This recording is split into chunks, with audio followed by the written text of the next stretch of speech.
And he's trying to strong-arm our city and state leaders to divert their limited resources,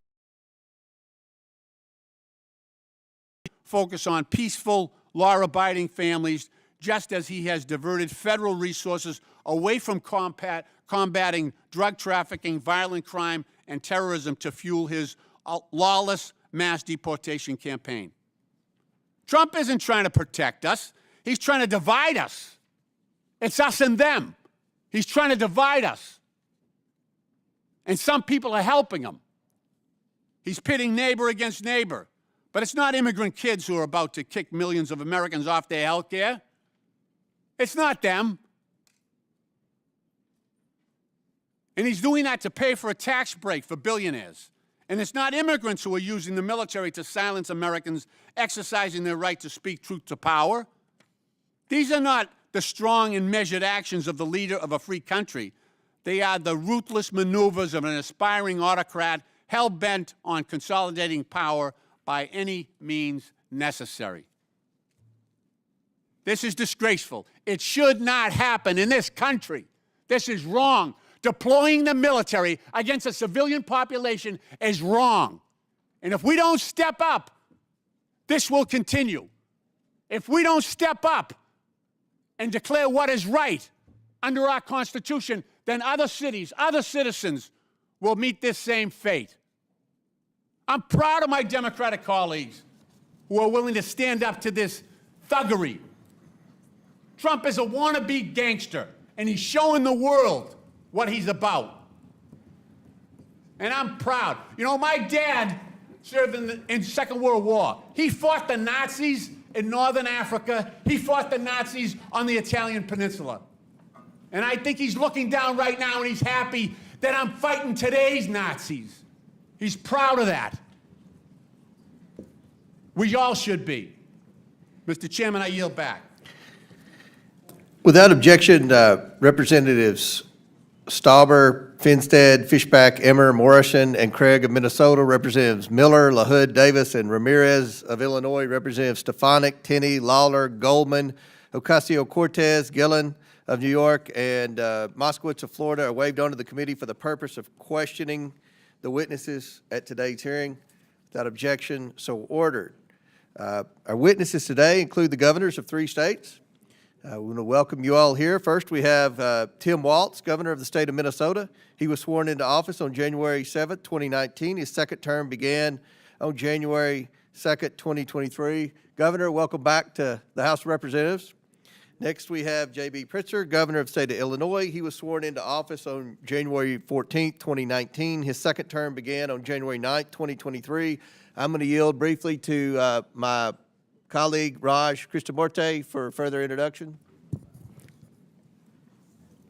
Thank you, Mr. Chair. Thank you for yielding. In Illinois, we like our pizza deep, our politics lively, and our budgets balanced. The last one used to be a miracle before Governor Pritzker took office. I know firsthand, as the son of immigrants who realized the American dream in Illinois, that immigrants make enormous contributions to our country. Governor Pritzker understands that too.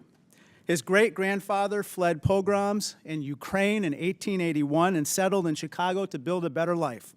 That legacy has shaped his lifelong commitment to public service, justice, and opportunity. Before entering public office, Governor Pritzker built a successful business career and became a leading philanthropist, supporting early childhood education and establishing the Illinois Holocaust Museum. Governor Pritzker has delivered historic investments in education, workforce training, infrastructure, technology, and clean energy, all while expanding paid leave, raising the minimum wage, and defending the rights of all Illinoisans. Governor, thank you for your leadership and for joining us today. Yields back. Next, we have Kathy Hochul, governor of the state of New York. She was sworn into office on August 24th, 2021. Welcome, Governor.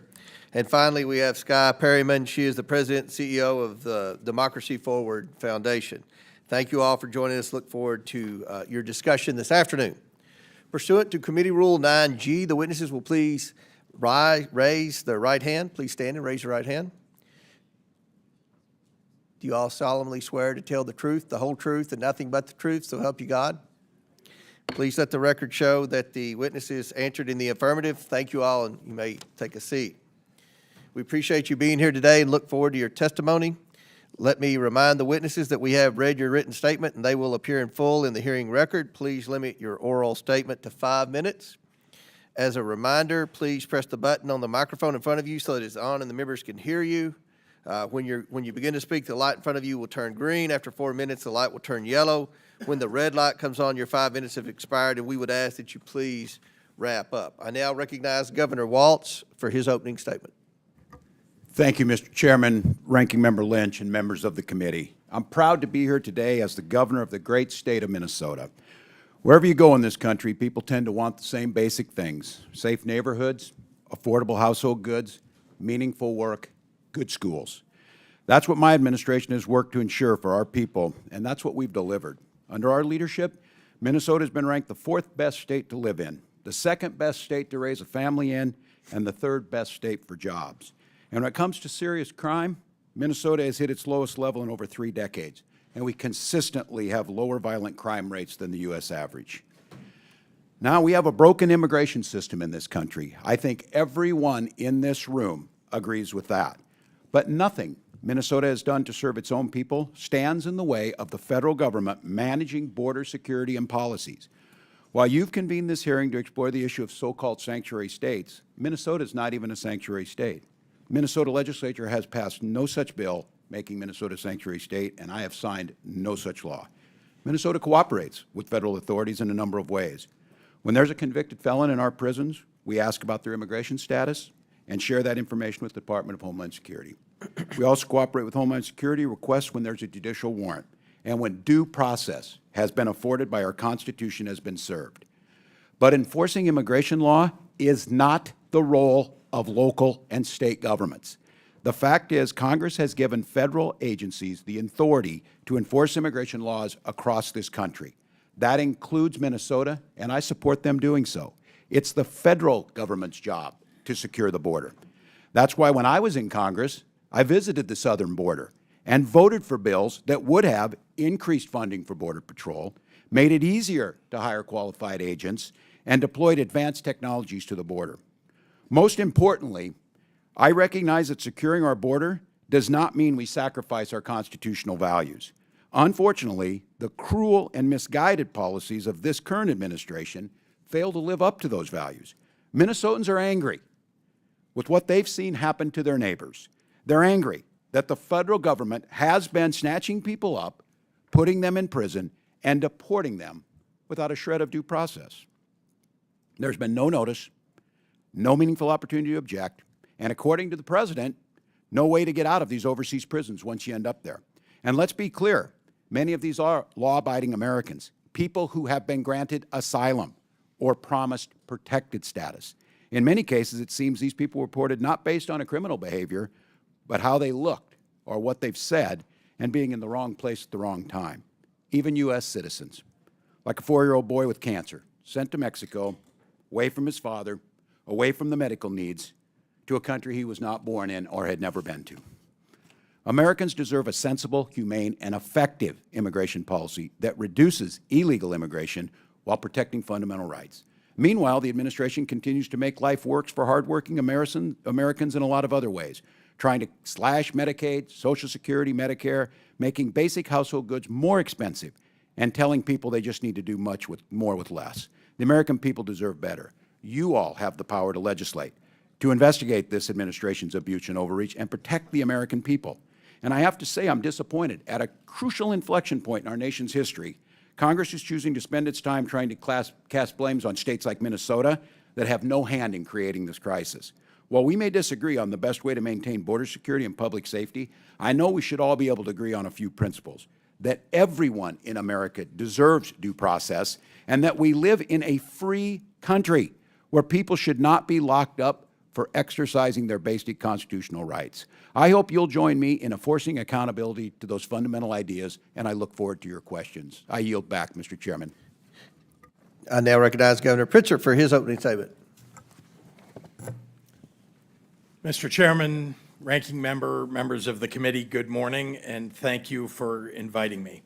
As governor of the great state of Illinois, I have seen firsthand how states have had to shoulder the consequences of a broken immigration system.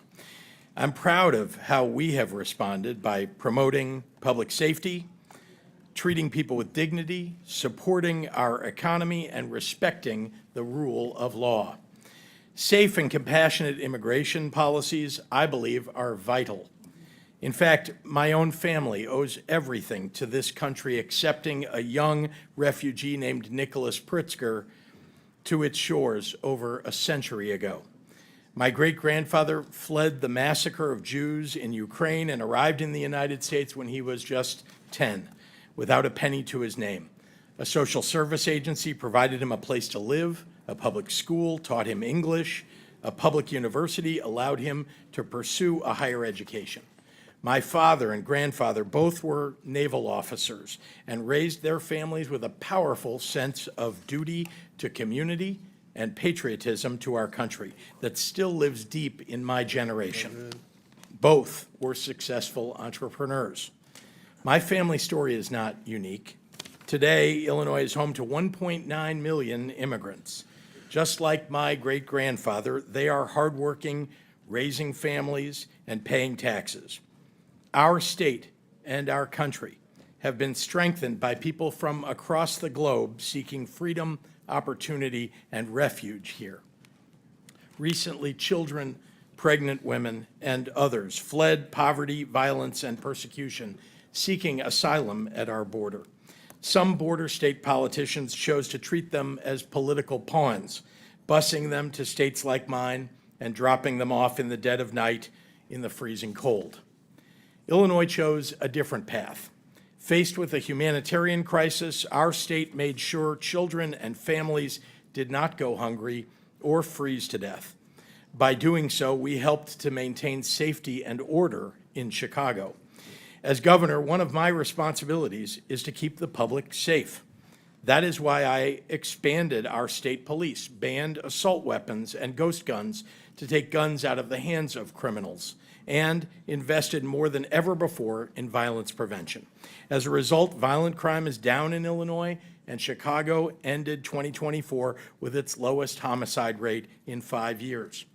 As I have consistently said, violent criminals have no place on our streets, and if they are undocumented, I want them out of Illinois and out of our country. And as we are reminded in Los Angeles this week, we can all agree that violence of any kind, whomever it is directed at, is unacceptable. People must be held accountable to the law. Illinois follows the law, but let me be clear, we expect the federal government to follow the law too. We will not participate in abuses of power. We will not violate court orders. We will not ignore the Constitution. We will not defy the Supreme Court. We will not take away people's rights to peacefully protest. We also respect, and expect this administration to respect, the traditions and legal precedent that dictate how and when our National Guard and military are deployed. As governor, I've had to make the difficult decision to call the Illinois National Guard into service. I have always done it in partnership with my local governments and law enforcement, and with deep and abiding respect for the sacrifice I was asking of our volunteer armed forces. It's wrong to deploy the National Guard and active duty Marines into an American city over the objection of local law enforcement just to inflame a situation and create a crisis. Just as it's wrong to tear children away from their homes and their mothers and fathers who have spent decades living and working in our communities, raising their families.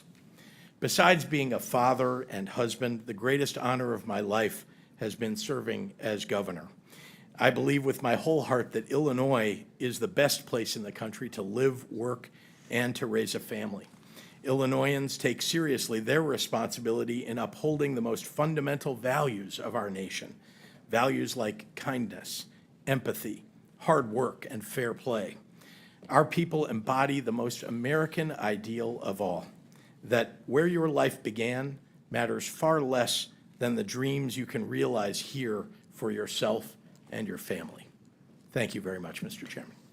Chair now recognizes Governor Hochul for her opening statement. Chairman Comer, Ranking Member Lynch, and members of this committee, as we speak, an American city has been militarized over the objections of their governor. At the outset, I just want to say that this is a flagrant abuse of power and nothing short of an assault on our American values. My views on immigration are simple and direct. Our nation needs secure borders.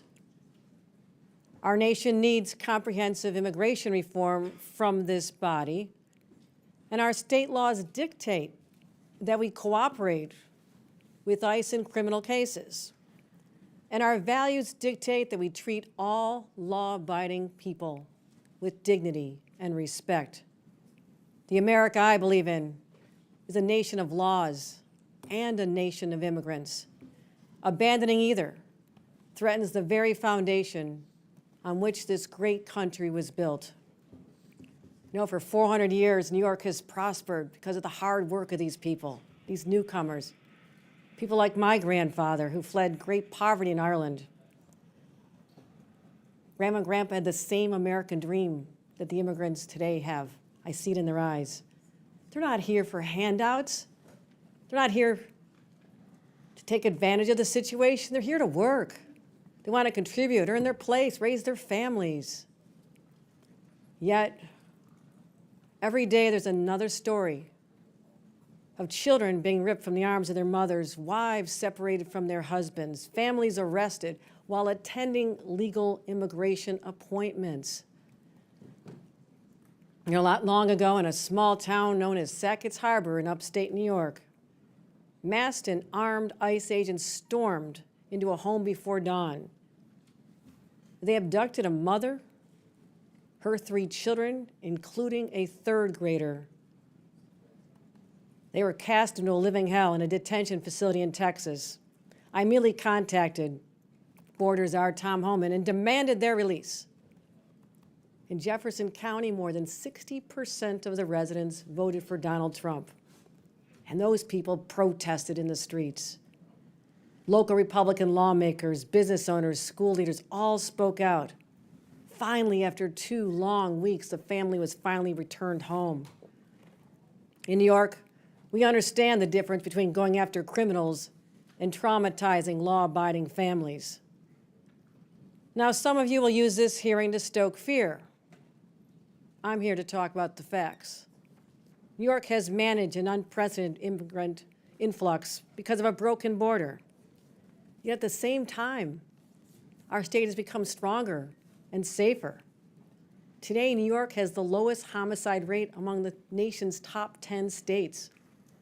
We didn't achieve this with indiscriminate roundups, not by tearing apart innocent families, but by investing $2.6 billion in public safety, engaging in smart, targeted policing, and partnering with law enforcement, federal law enforcement, to apprehend and deport serious criminals. And since I've become governor, we've cooperated in handing over 1,300 convicted criminals to ICE. But what we don't do is civil immigration enforcement. That's the federal government's job. New Yorkers need their state troopers on our highways, seizing guns and drugs. States like mine are doing our part, but we can't be expected to fix the broken immigration system. You know, and the very people who go on cable news and rail about the border are the same ones who torpedo bipartisan legislation each and every time. So here's my message. If you truly care about public safety, if you truly care about the economy, if you truly care about human dignity, then sit down, negotiate, have real reform, secure the border, revive legal pathways, and let people work. At the end of the day, I'll go home and do my job keeping New Yorkers safe. I hope that you will do yours. Thank you. And I now recognize the Democrat witness, Ms. Perryman, for her opening statement. Thank you, Mr. Chairman and Acting Ranking Member, for having me here today. And at the outset, let me offer my sincerest condolences to all of you for the passing and your loss of your colleague, Representative Jerry Conley. I'm here today as a lawyer and as the president and CEO of Democracy Forward Foundation, which is a national nonpartisan legal organization that is committed to achieving democracy and a nation that enables all people to thrive. At Democracy Forward, we represent people and communities who make up the very fabric of our nation on a pro bono basis in federal and state courts and regulatory bodies throughout the country. I know this is a hearing focused on immigration, and so I would like to say at the outset and echo the calls for bipartisan, comprehensive immigration reform. I will also note that the rhetoric that we have heard the president and his allies use in recent days about immigrants and people in this country is inaccurate, overly politicized, and not solutions-oriented. Fundamentally, Democracy Forward Foundation's work centers on the premise that when the government does its job and delivers for people, our society is stronger. And when our government strays from that purpose, ignoring the Constitution, not achieving and respecting the fidelity of people's rights, our democracy and our people are in danger. Right now, based on the work that we are doing, I am here to say that our American people are in danger and that our democracy is in crisis. I am looking at these United States flags. We need to remember who we are. We right now have a president who has proclaimed without irony that he is a king in a nation that next year will celebrate 250 years since it threw off the reins of monarchy. Since Inauguration Day, the president and his administration have acted beyond the lawful bounds of executive authority. They have usurped the power of this Congress. They have sought to eliminate due process of law. They have ignored court orders, and they are targeting people, civil society organizations, and lawyers. These are anti-democratic actions that present an overall threat to every single American and their well-being and to our values in America. That is why at Democracy Forward Foundation, we have had to go to court to file more than 70 legal actions in federal and state courts and agencies and offices since Inauguration Day to protect the American people's rights.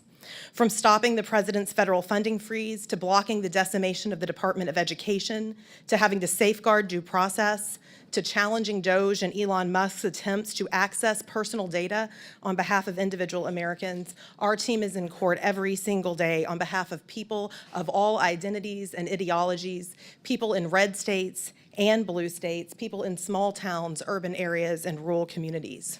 Our work at Democracy Forward demonstrates that the United States Constitution is still here, and it is here for all of us. This administration's tactics with regard to immigration enforcement that we have seen, they shock the conscience. They shock the conscience of the vast majority of the American people, including people who do not see eye to eye on how to fix our immigration problem in this country. They have led us to file and have to file litigation on behalf of religious communities to prevent ICE from entering houses of worship. We are litigating against policies that prolong the detention of individual immigrant children without their families. And of course, we are challenging the lack of due process afforded to our clients, men who were disappeared through an unlawful agreement between the government of El Salvador and the United States Department of State. All told, the courts have ruled against the current administration more than 170 times in less than 200 days because of the fast-moving harms and flagrant violations of the law and of our Constitution. And while this is a dire situation, our work demonstrates that the American people are determined to protect their rights. They are determined to use lawful and peaceful means of petitioning their government and, when necessary, of holding their government accountable. People have talked about their families, and last week was June 6th, which is, of course, the anniversary of when American troops landed on the beaches of Normandy in World War II. I, too, am the mother of a 9-year-old boy, and that 9-year-old boy's great-grandfather served in that battle, and many others throughout the European theater. But as I reflected last week, we don't need to be in Normandy to defend our democracy in June of 2025. We need to be here in these halls, doing the work in courts across the country and in our communities. And we do need to remember the essential and historical commitment that our nation made at the end of that war to advance democracy and to ensure that we never turn our backs on people who are fleeing persecution. I so appreciate you inviting me here today to participate in this hearing, and it is with a sincere hope that we can come together that I offer my testimony and comments. All right, opening statements have concluded. We're now going to begin the questioning portion of today's testimony. And I'm going to begin with Governor Walz. Governor Walz, I thought that maybe your statement referencing ICE as Gestapo was an outlier statement, but now that Mr. Lynch has endorsed it, it appears that it could be some type of Democrat talking point. Governor, do you and other Democrat politicians understand why referencing ICE as Gestapo is offensive? I'm going to explain. The Department of Homeland Security is reporting that ICE agents are now experiencing a 413% rise in assaults. We've seen numerous videos of rioters obstructing and assaulting federal law enforcement after your remarks, including in Los Angeles. So, Governor, do you think that comments like that and rhetoric like that put ICE officers and other law enforcement in greater danger? Well, thank you for the question, Mr. Chairman. First and foremost, any attack on law enforcement is unacceptable, wherever it's at, whether it's state, local. So you understand, and I've got limited time here. I want to highlight for the governors that real-world impact of the policies that you all continue to defend, even in your opening statements, have on American families. Earlier this year in Governor Pritzker's Illinois, a previously deported illegal alien who had re-entered the country was allegedly drunk driving near the University of Illinois when he struck a car sitting at a red light and then fled the scene. The crash killed 2 young women, including Katie Abraham, whose father and stepmother are here today. And this is her poster. Katie had her whole life ahead of her, cut off in an instant. Governor Pritzker, this illegal alien should never have been here. He didn't just flee the scene. He fled the state and was apprehended by federal marshals in Texas using a false name. He now faces criminal charges for reckless homicide, leaving the scene of an accident resulting in death, and driving under the influence resulting in death. And he faces a federal indictment for having a fraudulent permanent resident card, a fraudulent Social Security card, and a fraudulent use of passport. Governor Pritzker, do you agree that this illegal alien who killed Katie should never have been in the United States in the first place? Thank you, Mr. Chairman. First, let me express my condolences to the family, and those are terrible circumstances. Let me also say that anyone who commits a crime in the state of Illinois— I understand, Governor. Should that criminal have been here in the first place? Did he have a right to be in this country illegally?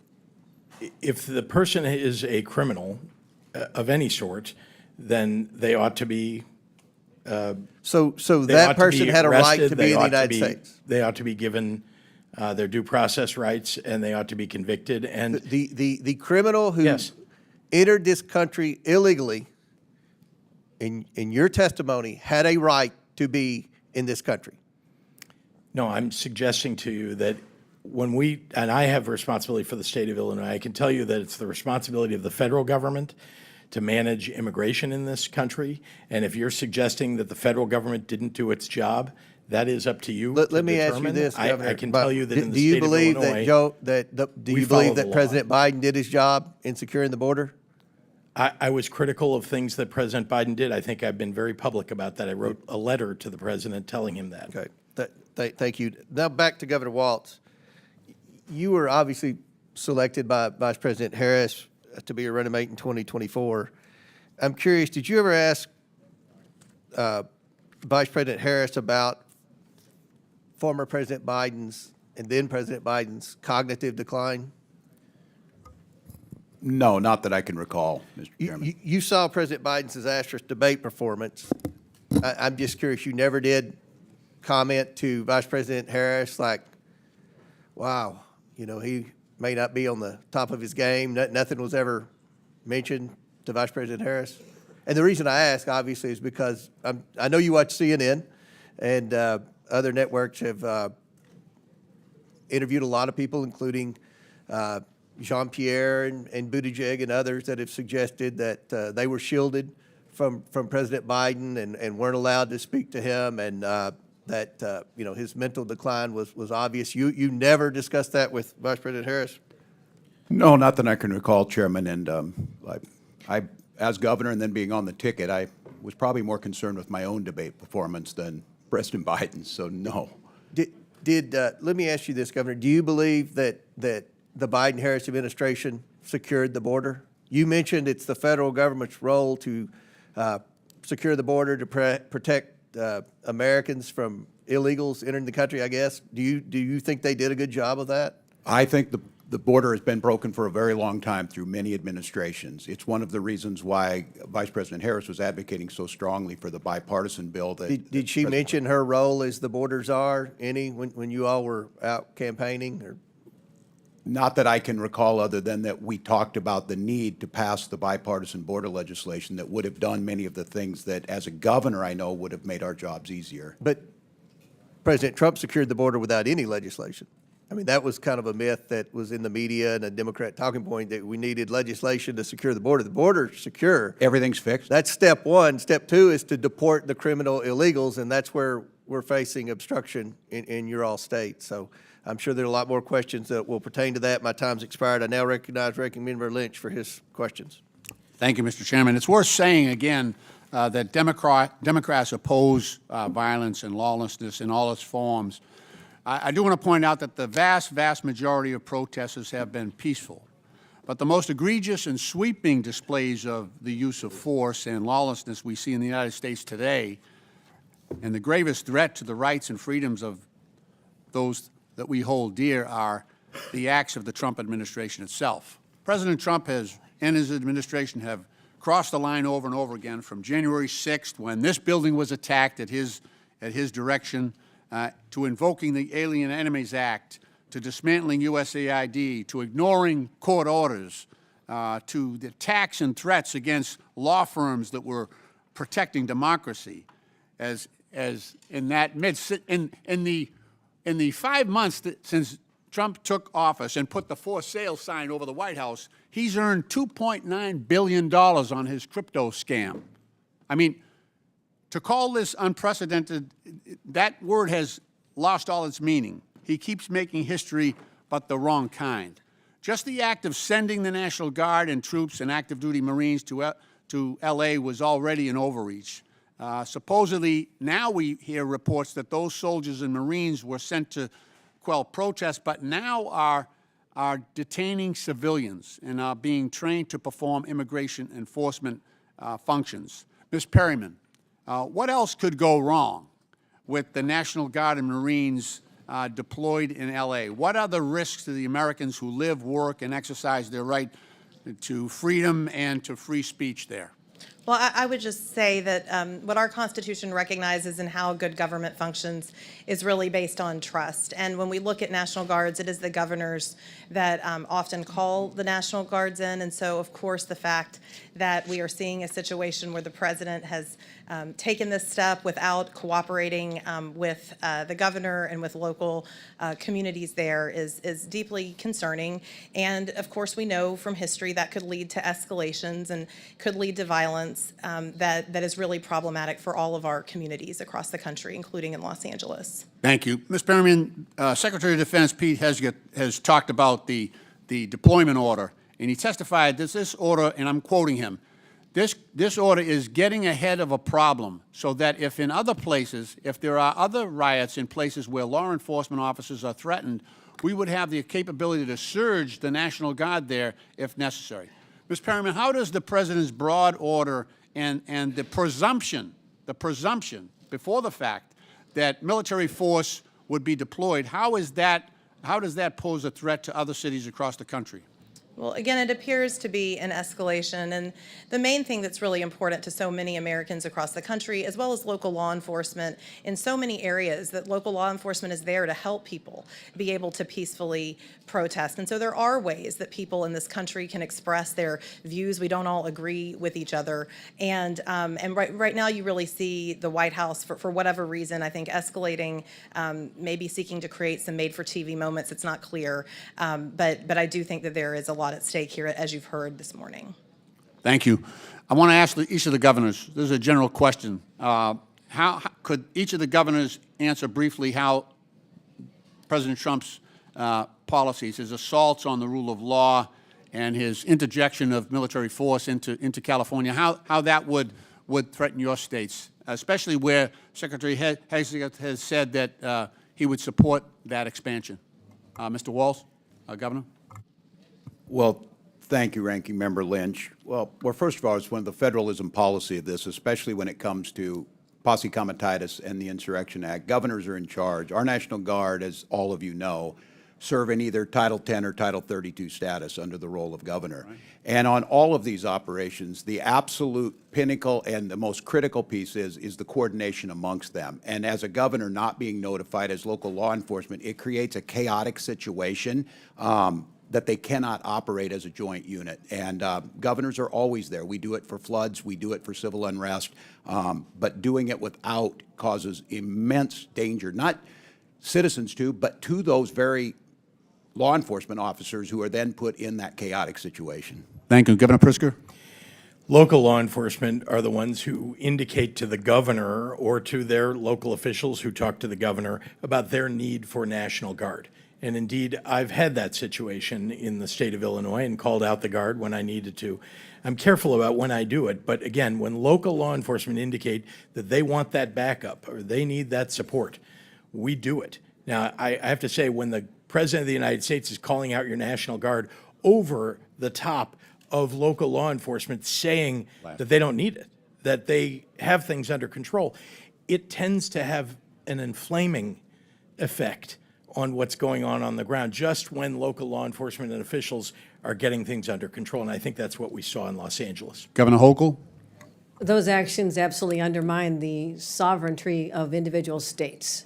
States' governors are the commanders-in-chief of the National Guard. They know what to do. As you've heard from my colleagues, we have deployed them in a number of occasions. But undermining confidence in local law enforcement, you're basically saying that there's not a belief that the highly trained individuals of our municipal police departments, like Los Angeles and the city of New York, for example, can't handle their jobs. I have more confidence in our law enforcement than perhaps the president does, and we ought to step back and say this is an overreach of epic proportions.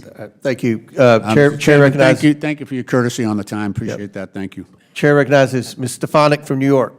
Thank you. Governor Hochul, on your first day in office, you signed Executive Order 1. Is that correct? I believe it is. And you extended this executive order not once, not twice, but 3 times, most recently January 16th of this year. Is that correct? If that's what your facts show, I signed countless executive orders. I would and assume you'd know policies it's and laws. Executive Order 1. And this is a continuation of your predecessor's sanctuary state policies, correct? Is included in that.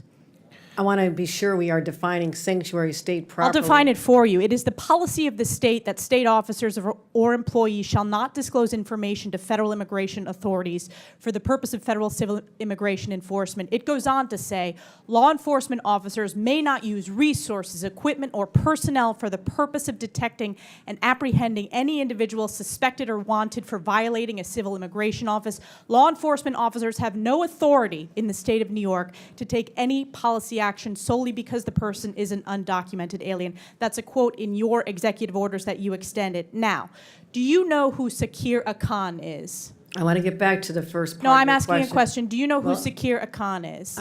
I want to make sure you understand that this simply says that we will cooperate with ICE. No, in it does all- not say that. I read what it We will says, and let me talk to you about the results. Do you know who Sakir Akan is? You should, as the governor of New York State.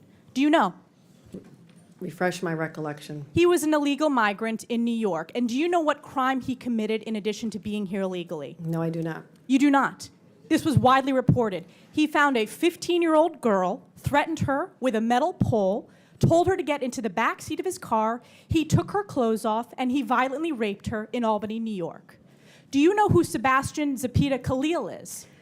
I'm sure you'll tell me there's many cases, whether they're These are here- high-profile cases. Yes. New Yorkers know about them, and you don't. So let's talk about Sebastian Zapita Khalil. Do you know who that is? I don't have the specific details at my disposal, no. Well, this is an illegal migrant in New York because of your sanctuary state policies. Do you know what crime he committed? I'm not familiar at this moment. I bet you're going to be familiar when I remind you, he found a sleeping woman on the subway, lit her on fire, and burned her alive. This is in Kathy Hochul's New York.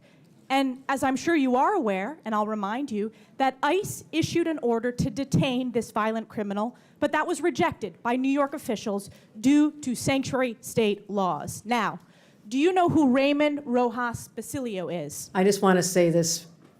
These crimes are horrific.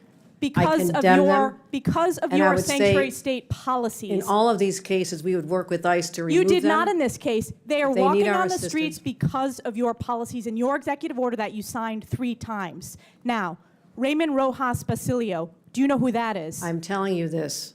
I will You don't know explain to who you it the is. policies of New York.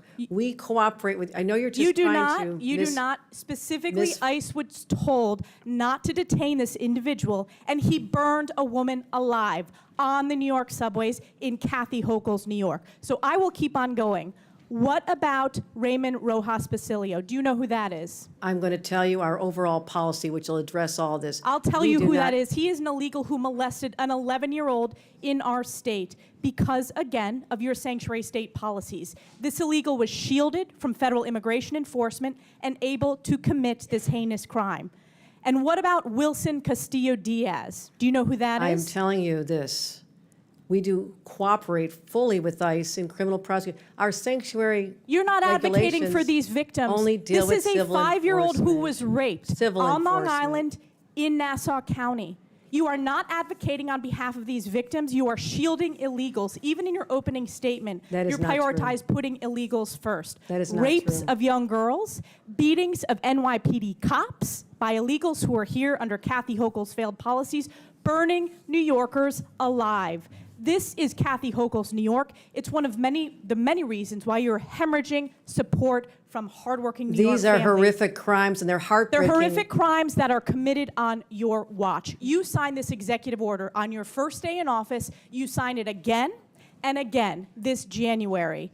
We deserve a governor who stands up for law-abiding New Yorkers, doesn't put illegals first, but actually puts New Yorkers first. I appreciate Rather than the going chairman's- after the viral moment, I suggest you No, look no, at the no. facts. I'm standing up for New Yorkers. No. Rather than addressing the illegals in New York, you are prioritizing your far-left sanctuary state policies, which you put in place with executive orders. Instead of advocating for cooperate in victims, all a those 5-year-old cases. who We was raped, cooperate with ICE. you did not. They were released We because cooperate of with sanctuary ICE. state We policies in New cooperate York with State. law No enforcement. amount of words is going to clean up your failed record and these horrific crimes committed in sanctuary state that you created. And with that, I Your yield back. representation, the facts, Gentlelady absolutely false. yields back. Absolutely Chair false. recognizes Ms. Norton from Washington, D.C. Thank you, Mr. Chairman. Let's be real. Since the start of the Trump administration, each day has been more nightmarish than the last. But in the past few days and weeks, we have seen a significant escalation of Trump's mass deportation agenda. On May 29th, a 9-year-old child and his father were reportedly detained in Torrance, California, and separated from one another by ICE. A 4th grader ripped from the only community he knows and from the arms of his father. We have kids who are afraid to go to school, afraid that ICE will grab them, and their families from school grounds, and afraid their parents will not be there when they get home. Schools are supposed to be safe havens for our children that foster learning and growth. Instead, the Trump administration is deliberately weaponizing them, terrorizing children and families with its immigration policies, and threatening more than 600,000 students, kids with detention and removal. President Trump has called for an end to birthright citizenship, a constitutional right recognized since the end of slavery. He has cut federal contracts that give 2-year-olds representation in immigration court. He has ripped the children who are immigrants and United States citizen from schools, their friends, their neighborhoods, and their homes. There is no other way to spin this. President Trump is waging a cruel and deliberate war against children. Ms. Perryman, do all children residing in the United States have a constitutional right to attend public schools regardless of immigration status? They do. Ms. Perryman, how is President Trump going further than past presidents in authorizing ICE to carry out enforcement activities in schools, hospitals, and places of worship? Yes, I mean, this is what brought us to court on behalf of the Baptists and the Quakers and the Sikh communities and other religious communities that are having to challenge this. For more than 30 years, the country had a policy that prevented indiscriminate enforcement activities at what we call sensitive locations. That includes houses of worship, and it includes schools. We saw in the early days of this administration, the Department of Homeland Security rescind that policy and endanger people, all people, not just immigrants, but people who are seeking to engage in communal worship, people who are seeking to go to school, and to be present in other sensitive locations like hospitals. Governor Walz, what does it mean for children in Minnesota if ICE comes to their classrooms?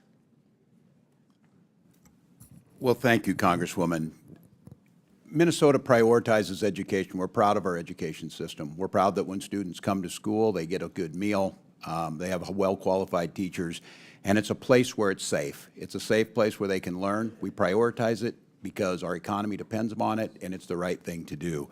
Disruptions at places like school, when ICE is free to operate in Minnesota within the laws, but to disrupt schools, to disrupt and come to those schools, not only the impact to that individual student, but to the entire learning environment in those schools are disrupted by it. And again, we agree with everyone here, those committing crimes is where we need to focus, but being on campuses in elementary schools is not getting at that. Thank you. Governor Pritzker, when ICE detains and arrests parents as they drop off kids at school, how does this affect educational outcomes? Thank you very much, Congresswoman. Let me begin by saying that, as you may know, under President Trump, ICE showed up in Chicago nearly immediately and began terrorizing our neighborhoods, our schools, and parents. Indeed, many parents felt like they needed to go into hiding, even though their children needed to go to school every day. And so disrupting that environment, frankly, not just for the children, but for the parents and for teachers and the entire school community, it is something that, we believe in Illinois in educating all of our kids, making sure that they get what they need in our public schools. In fact, we've invested significantly in making sure the results have been very good. 8th graders in Illinois rank 2nd in reading in the entire country. 8th graders in Illinois rank 5th in the country in mathematics. And it's because we have a safe environment, but not when Tom Homan brings Dr. Phil with the overreach of force with ICE to disrupt our education system, and particularly our elementary schools. Thank you. Gentlelady's time's expired. Chair recognizes the Majority Whip, Mr. Emmer from Minnesota. Mr. Chairman. Thank you, Mr. Chair. Welcome back to Washington, Governor. I'm going to run through a series of facts before I get to my questions, so let's get started. Governor Walz, you signed the Health and Human Services Omnibus Bill into law in May of 2023. That bill expanded Minnesota Care to provide free health care to illegal aliens. You signed the Higher Education Omnibus Bill into law in May of 2023. That bill allows illegals to have their college tuition paid for by the state. You signed the Driver's License for All Act into law in March of 2023, and that bill allows illegals to receive driver's licenses. So, you claim you're not a sanctuary state. You just provide free health care, free college, and driver's licenses to illegal aliens. One reason you're here testifying before us today is because you refuse to cooperate with ICE. While states like Florida and Virginia empower their law enforcement to detain and remove criminal illegal aliens, you, sir, have done just the opposite. Your Attorney General is directing law enforcement to ignore ICE immigration detainers. Do you agree with the Attorney General's guidance? Well, Congressman, it's good to see you again, and thank you for being here. First, I would say as my job as governor of Minnesota is to make Minnesota the best state in the Do nation. you agree with the Attorney General's guidance? Congressman, what I would say on this is that Minnesota follows all law. I would say It's a very easy question. And The again, guy- if you claim you're not a sanctuary state, you just claim that you support policies. You're not a sanctuary state, but you support policies that prevent ICE from doing their job. Congressman, Isn't that right? That is incorrect, Congressman. We follow the same laws when Well, you were in the Minnesota sir, House. The law sir, has not changed, if sir. you'll allow me, I've got limited time. Well, that's what you tweeted, by the way, sir. And on May 23rd, 2018, you tweeted, quote, "I support policies that keep law enforcement from enforcing federal laws," close quote.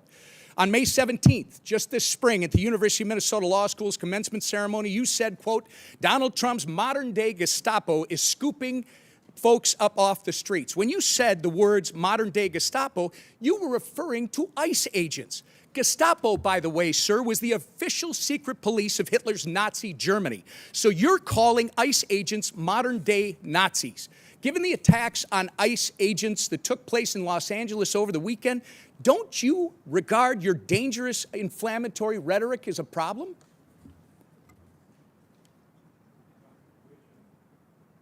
The questions, do you want me to answer first? So, sir, it saddens me that you refuse to express regret from comparing ICE to Nazis. ICE agents are brave Americans who get up every morning, leave their families, and put their lives in harm's way to protect our country, sir. You, at the very least, owe an apology to these dedicated public servants. I will say, sir, inflammatory rhetoric such as yours and the other governors on this panel is responsible for putting a target on the back of every ICE agent who is risking their life to protect our communities. Minnesota is all too familiar, by the way, with the chaos that ensues when you refuse to work with law enforcement to enforce the law. In May 2020, looting, acts of violence, and arson occurred on your watch in Minneapolis after you refused to bring in the National Guard. Governor, your agenda is clear: free health care, free college and driver's licenses for illegals while handcuffing law enforcement when they're trying to protect our citizens and their communities. If you think that's not a sanctuary state, you shouldn't be governor. By turning Minnesota into a magnet for illegals, you have opened up our communities to dangerous criminals, including known terrorists, gang members, murderers, and child predators. You have sent a resounding message that if you're a hardworking, law-abiding citizen of Minnesota, your safety and well-being are not the priorities of Tim Walz and his administration. But if you're coming to our state illegally, you're not only welcome with open arms, you're entitled to free stuff on the taxpayer's dime. This is absolutely disgraceful. Governor Walz, your sanctuary state agenda has been defined by your utter failure. You have failed to enforce the rule of law. You have failed to uphold our national sovereignty. And most importantly, you have failed the people of Minnesota. The time for radical sanctuary state policy, sir, is over. The voters made that clear last November when they elected President Trump and Vice President J.D. Vance. You remember him, don't you? Governor, the time for real leaders and real leadership is now. And with that, sir, actually, Mr. Chairman, I ask unanimous consent to introduce into the record the governor's tweet that I referenced from May 23rd, 2018, which makes it clear his hatred for federal law enforcement. Thank you. Without objection, so ordered. Mr. Chairman? Thank you. Yes. Mr. Chair Chairman. recognizes Mr. Mfume. Mr. Chairman, thank you very much. I have a unanimous consent request, and I'd like to present both of those to you at the same time. Proceed. Okay. I ask unanimous consent that we enter into the record an article from The Hill of the 8th day of June. Latinos for Trump co-founder blast inhumane immigration arrest. Without objection, so ordered. Thank you, sir. And the second one is from the Independent of May the 28th.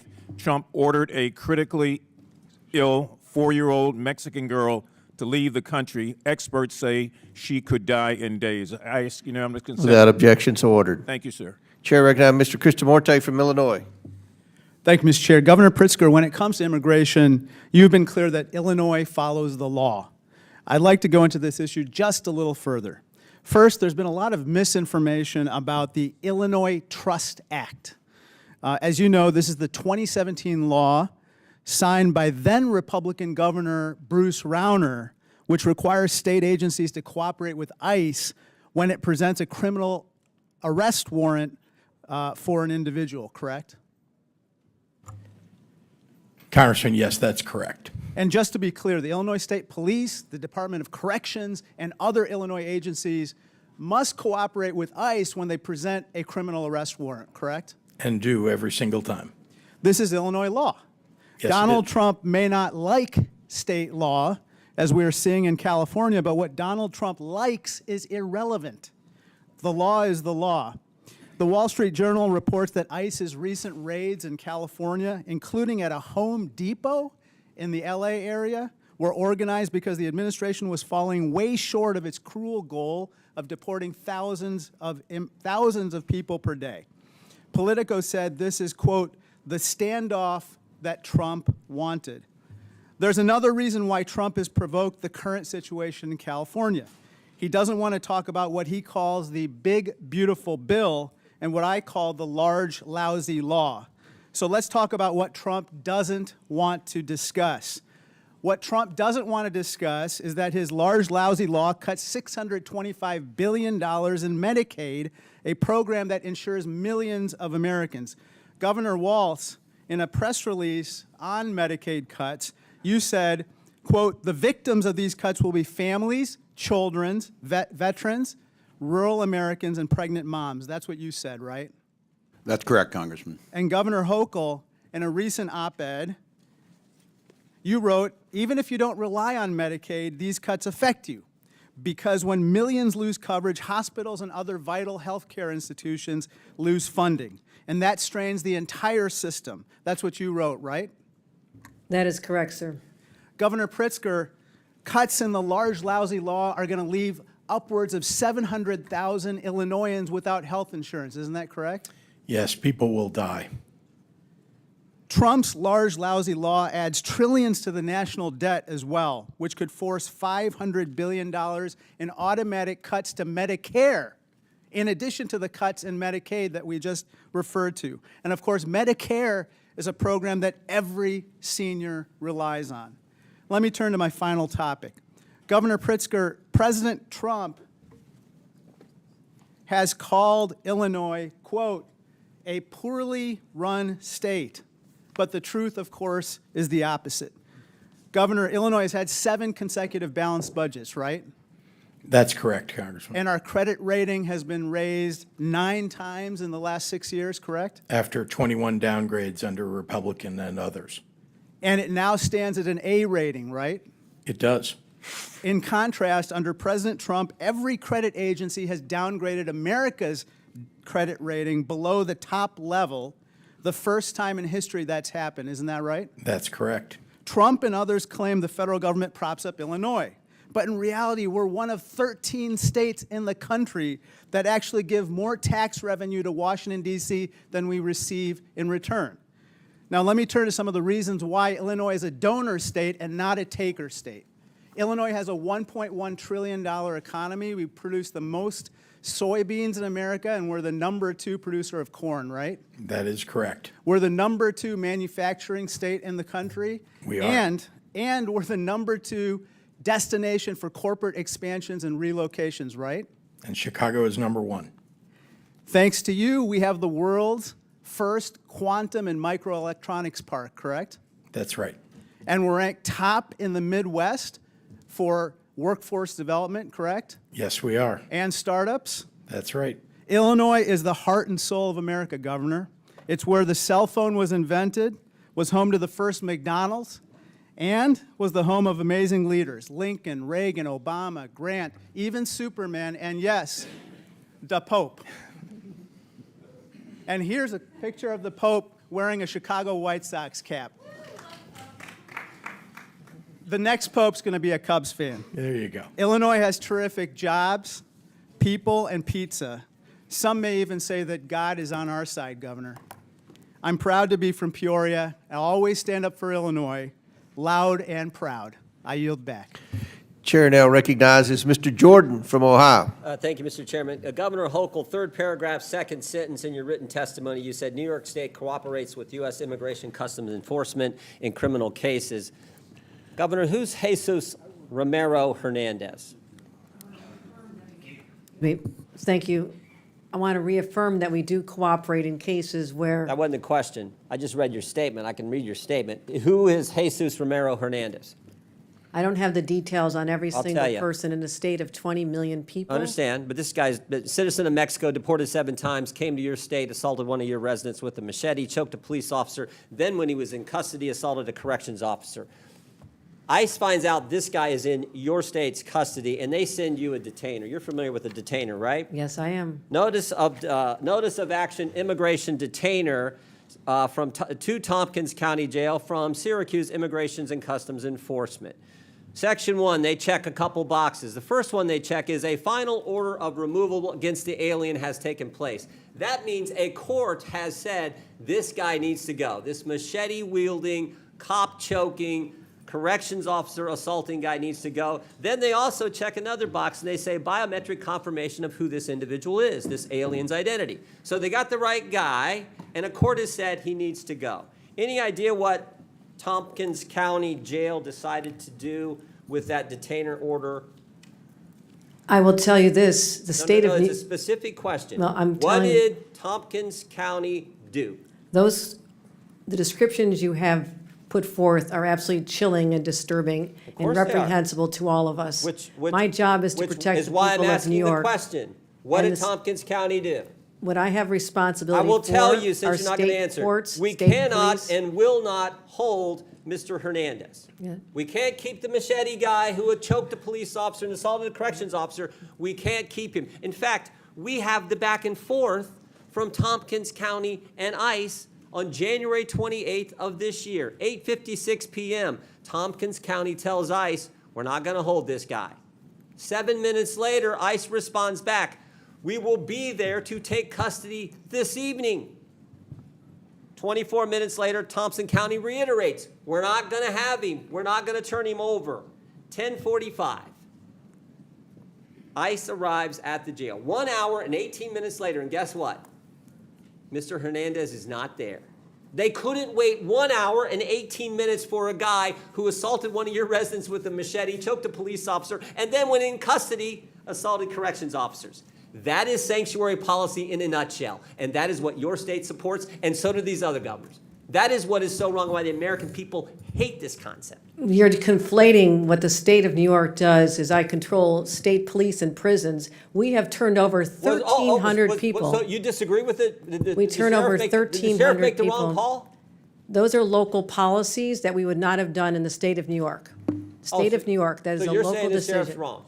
I would say this, if it happened in a state prison, we have already turned over 1,300 people. Sheriff In in fact, Tompkins County, I a want to say Democrat or this. Republican, Governor? There Hochul? have You any been idea? times, excuse The me. sheriff in Thompson County, a Democrat or Republican? Excuse me, there have No, been excuse times. me, I when- asked the questions, you give the Well, I'm answers. Is he a asking Democrat or for a Republican? Do second. you know?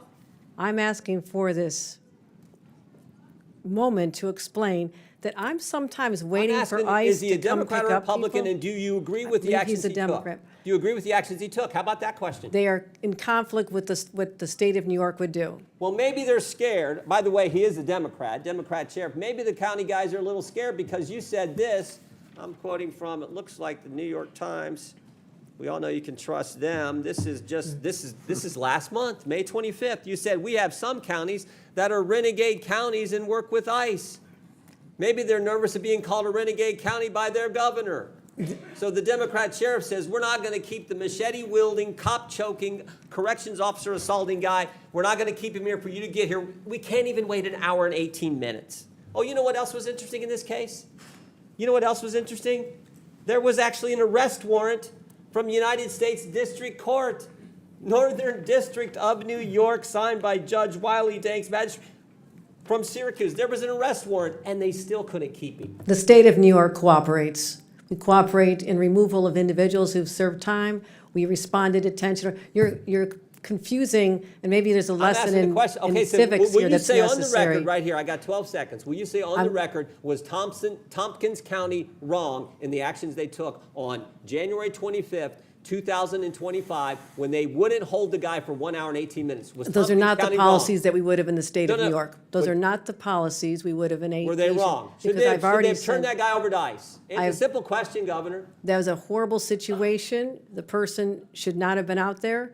And It's a horrible situation, but it's a yes or no question. it is a response that this is a locality. Do you agree or In the disagree? state of New York, Agree or the person disagree? should have been held. Yes or no? The person should have been held, and in the state of New York, we would have turned him over. That is in conflict with what we would do as a state appreciate with the chair's respect to indulgence. prison. I yield back. And I want to know why ICE won't come and pick up the individuals who have served time in our state. I have cases where they have not even shown Governor, a up. court order and a detainer for a guy who did the things Mr. Hernandez did, and Tompkins County can't hold him an hour and 18 minutes, and you won't say that's wrong?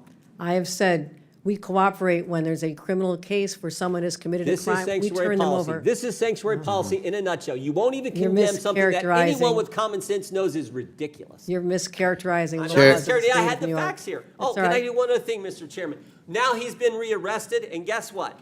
This guy who's now been rearrested, there is imminent danger that this inmate will do injury give to him a himself and minute. to others and presents a threat to safety, security, and good order of the facility, so he's not permitted to leave his cell. So this guy is not even allowed out of his cell, but they let him out on the street a few months ago. That's how ridiculous this is. When he does leave his cell, it'll be go back to Gentlemen, his country under our time's orders for expired. deportation. Chair recognizes Mr. Mfume, and I'll give you an extra minute. Oh, there you go. Thank you. Mr. Chairman, I've got 2 unanimous consent requests that I hope would not count against my time. Okay, we won't.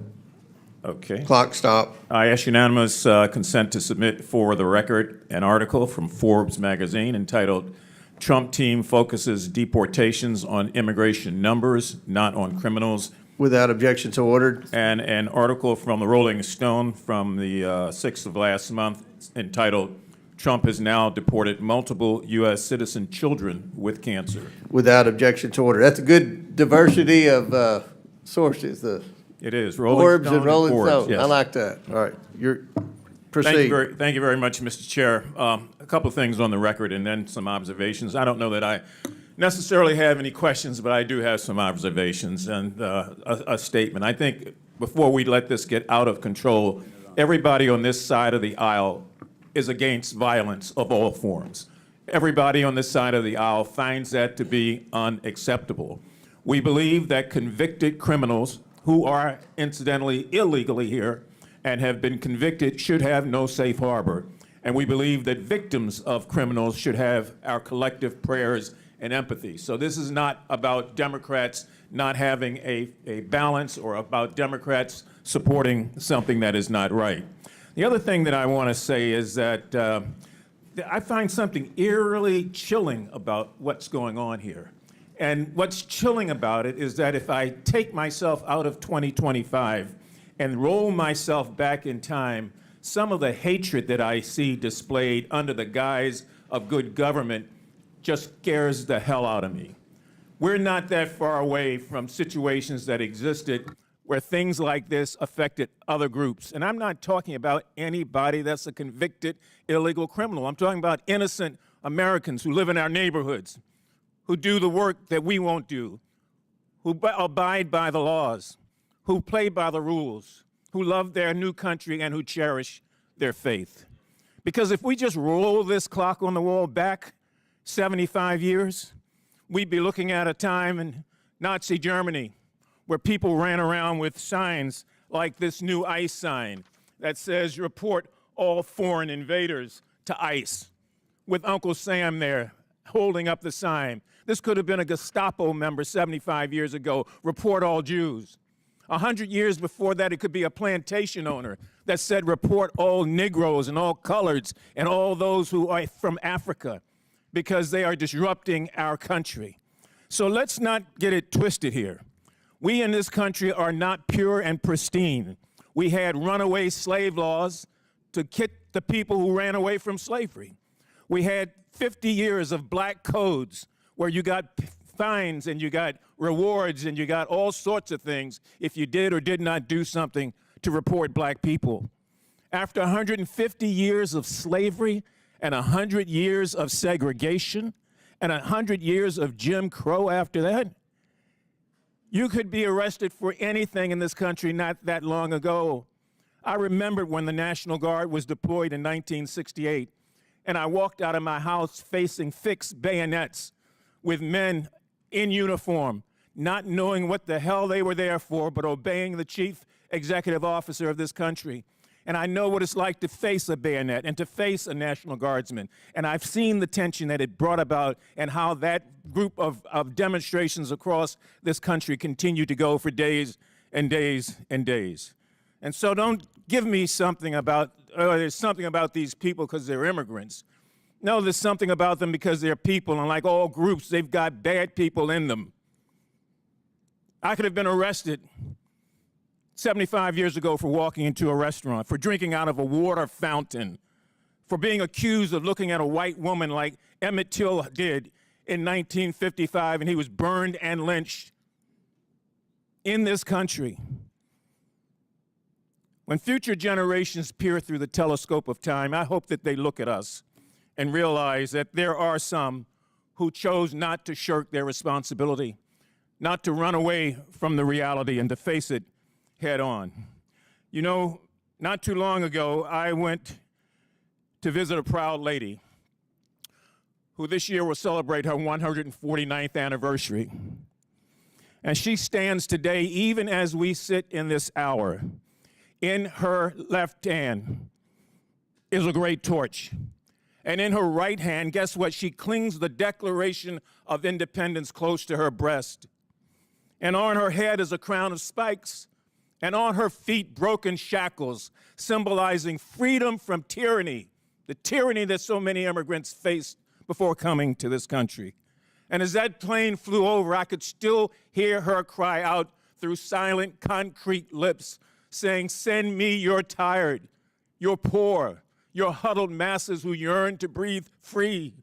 The wretched refuse of your teeming shore," she says. "Send those, the homeless, tempest-tossed to me.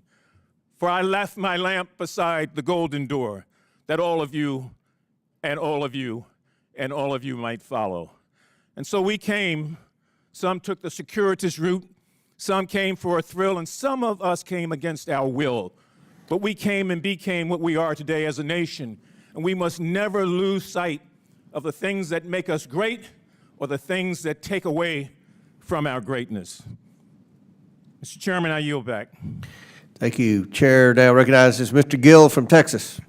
Thank you, Mr. Chairman. Governor Pritzker, do you know how much illegal immigration costs your state each year?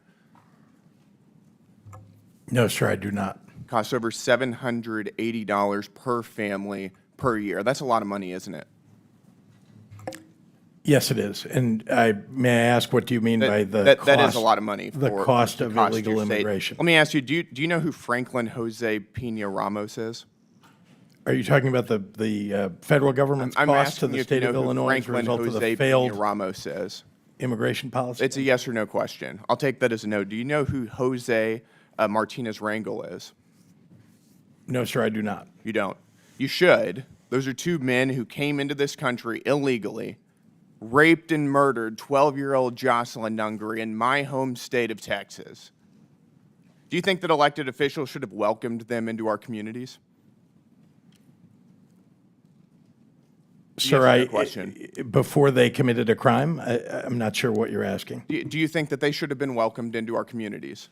That's a very straightforward question. Someone who commits murder, no. Someone who commits murder should be Why apprehended. did you state during Biden's border crisis that illegal aliens, quote, should have been welcomed and helped by elected officials?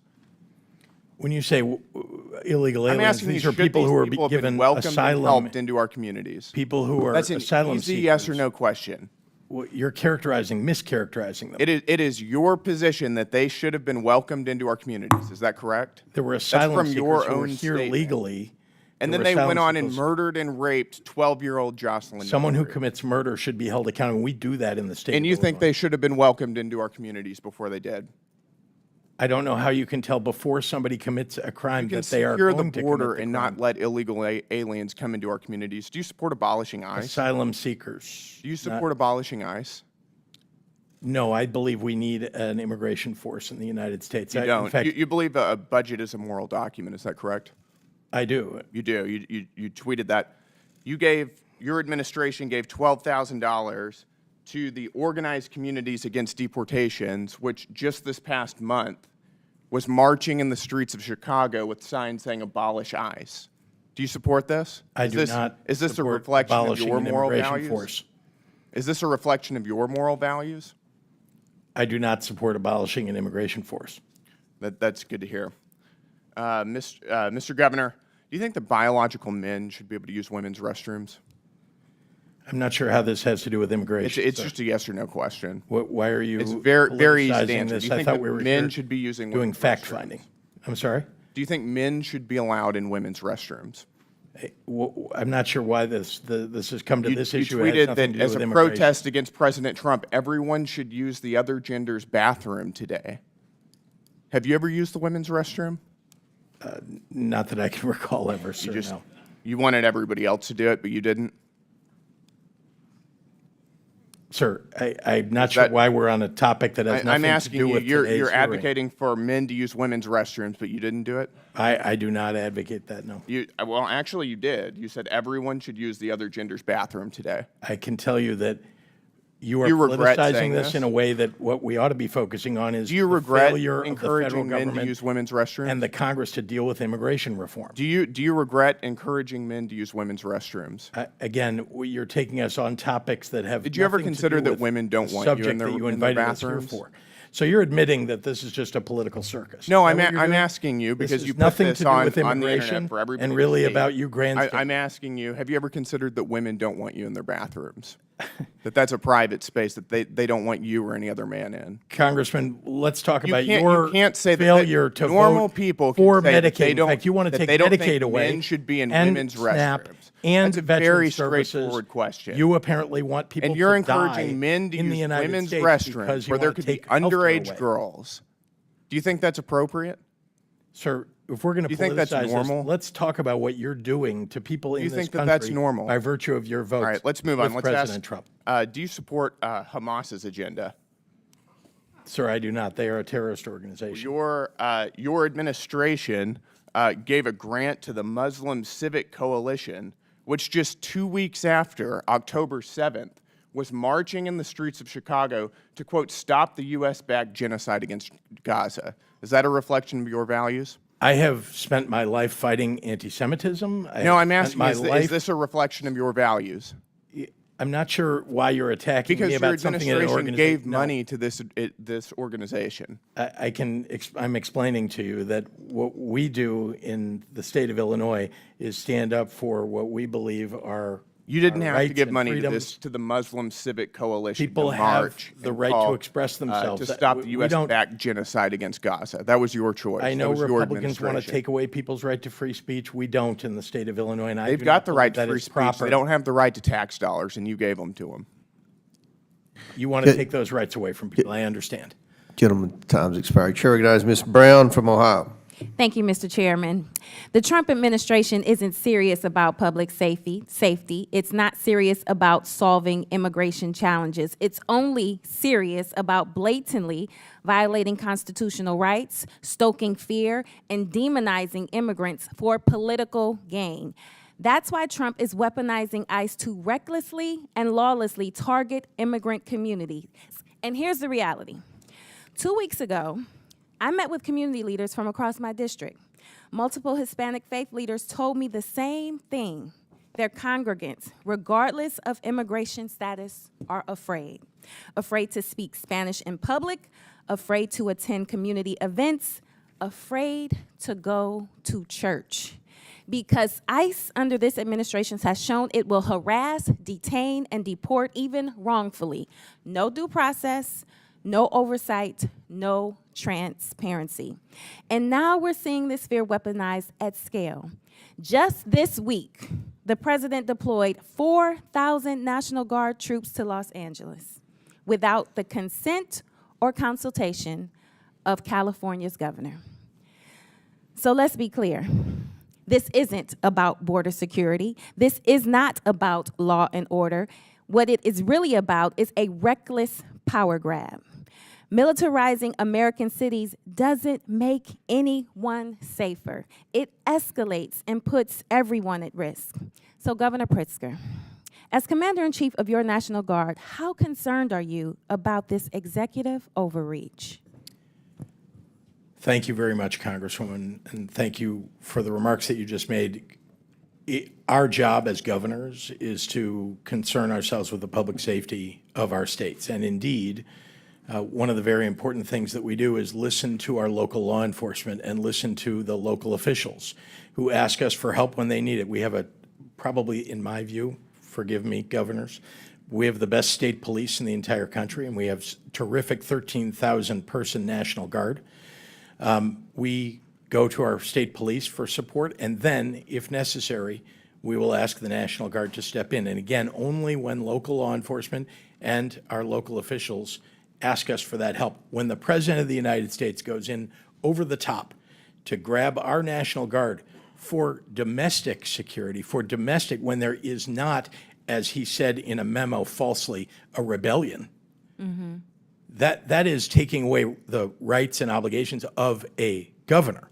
And it ought to be done in consultation with governors. In fact, the more local you get, the more accurate, I believe, the information is about what's happening on the ground. That's why I speak with local leaders of law enforcement, CPD in Chicago or others, before we take any action with National Guard. The President of the United States fails. Why? Because he wants mayhem in the streets. Why did he call in Marines? And that's the point. This administration says it's targeting violent criminals, but that's not what's happening. They're going after parents dropping off their kids, workers showing up to their jobs, and asylum seekers navigating the legal system. And let me say this plainly. If you commit a violent crime in this country, you should be prosecuted. If you came here to do harm, this country is not your home. Governor Pritzker, can you set the record straight with which direction is violent crime headed in your state, up or down?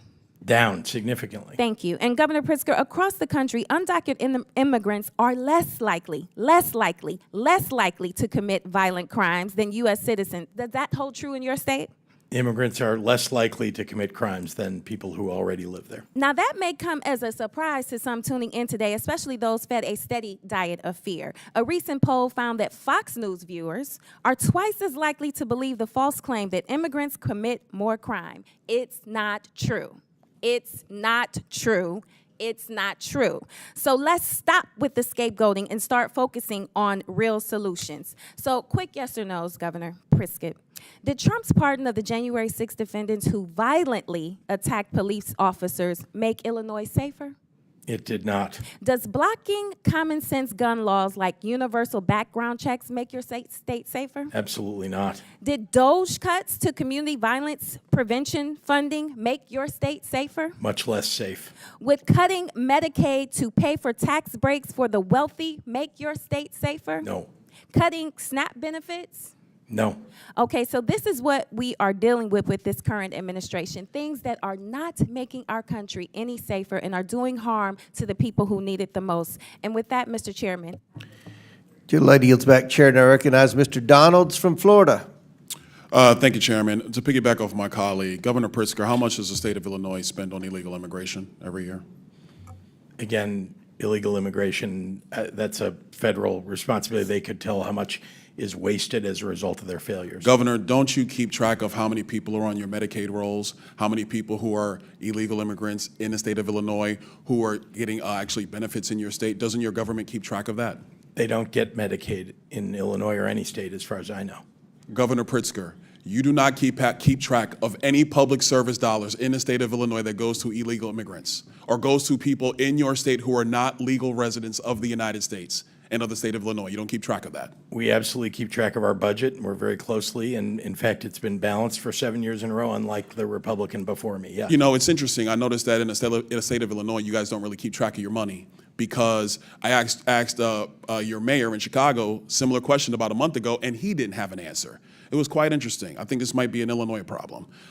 Governor Hochul, in your state, you are spending about roughly $4 billion on illegal immigration, and at the same time, you are actually asking the federal government for $4 billion to finish Penn Station. Don't you think it would be better to stop funding illegal immigrants in your state and actually use those resources to finish Penn Station as opposed to coming to the federal government for the money? Penn Station is owned by Amtrak, not by the state, so it's an appropriate use of their dollars, and Donald Trump has agreed to spend upwards of $7 billion. I appreciated that very much.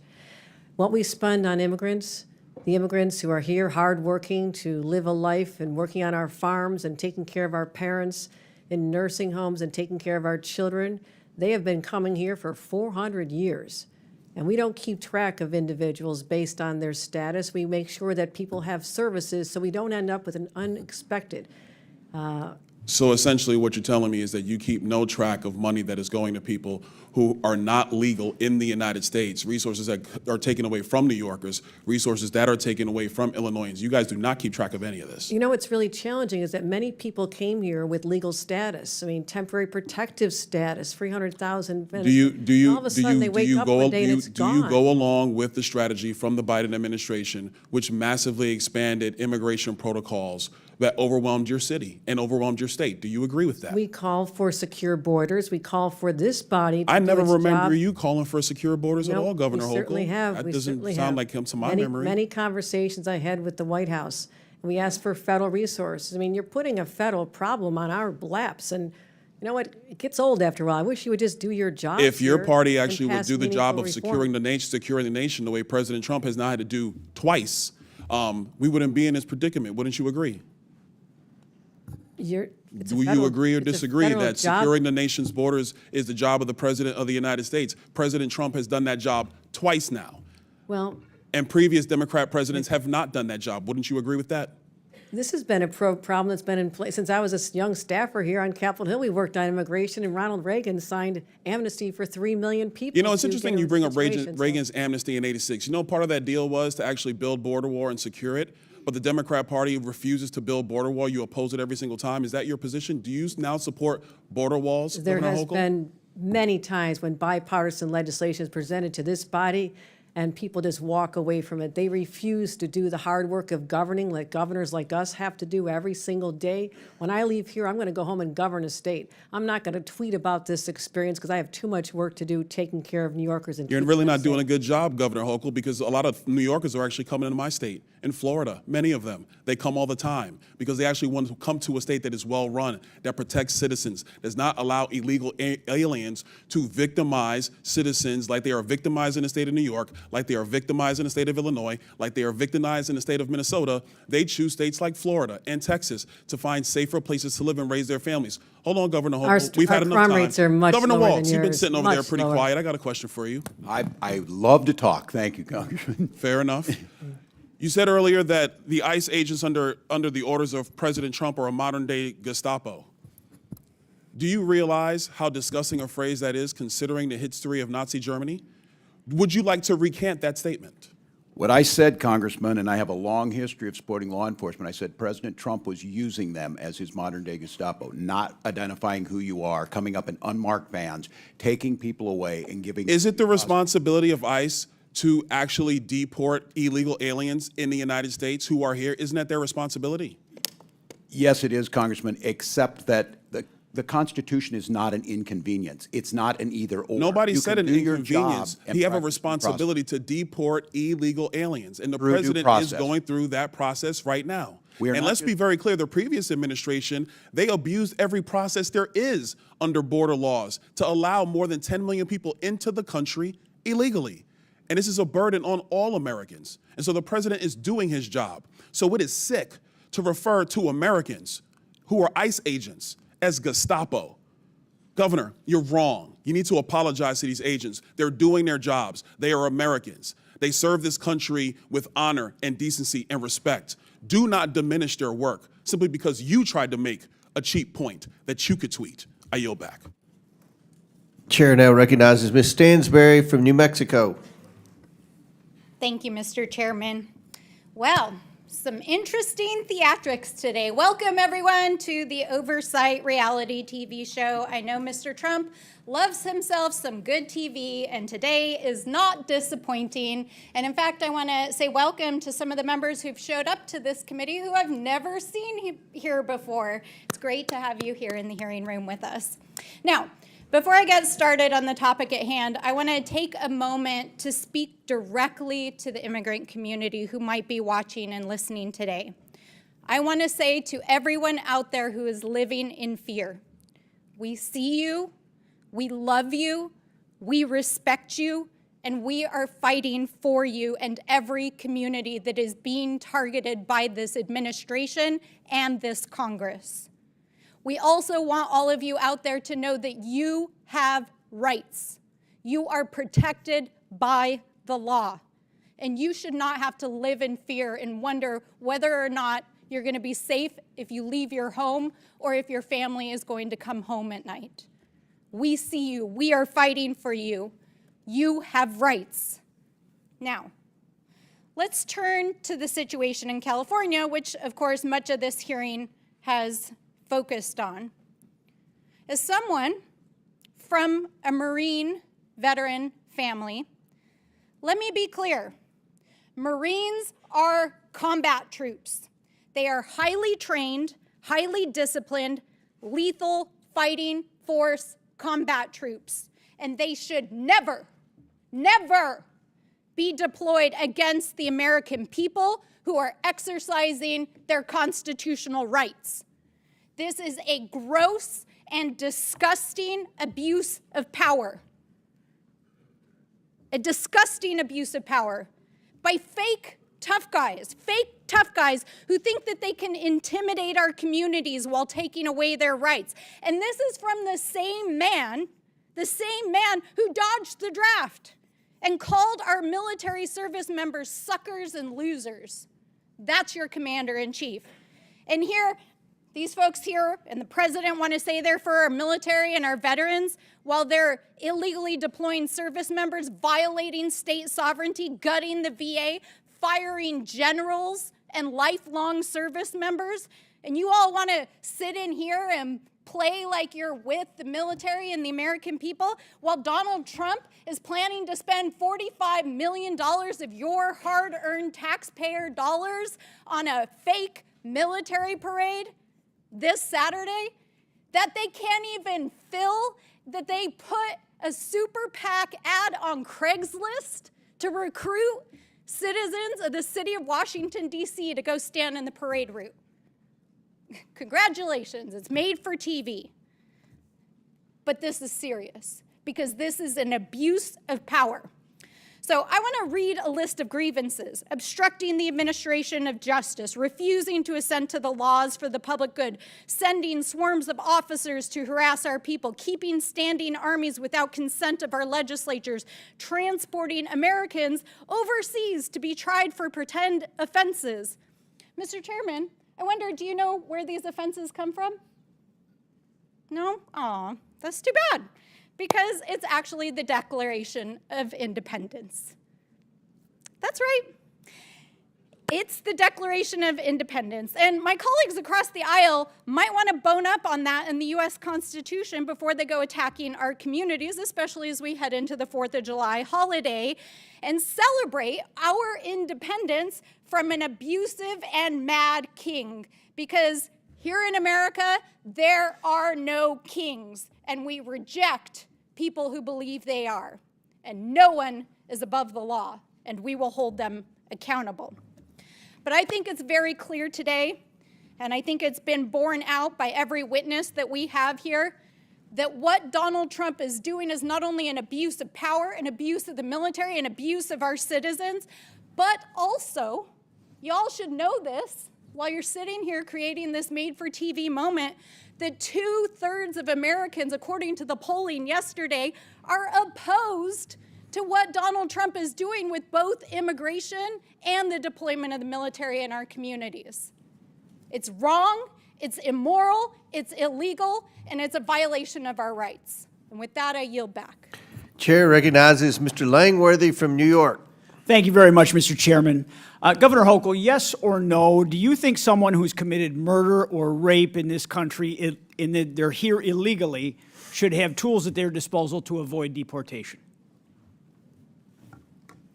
As the governor, his primary responsibility is to protect the people of New York. I'm sorry. Those crimes are abhorrent. I'm sorry. Whatever response you prepared to give today dwarfs in comparison to your actions as governor.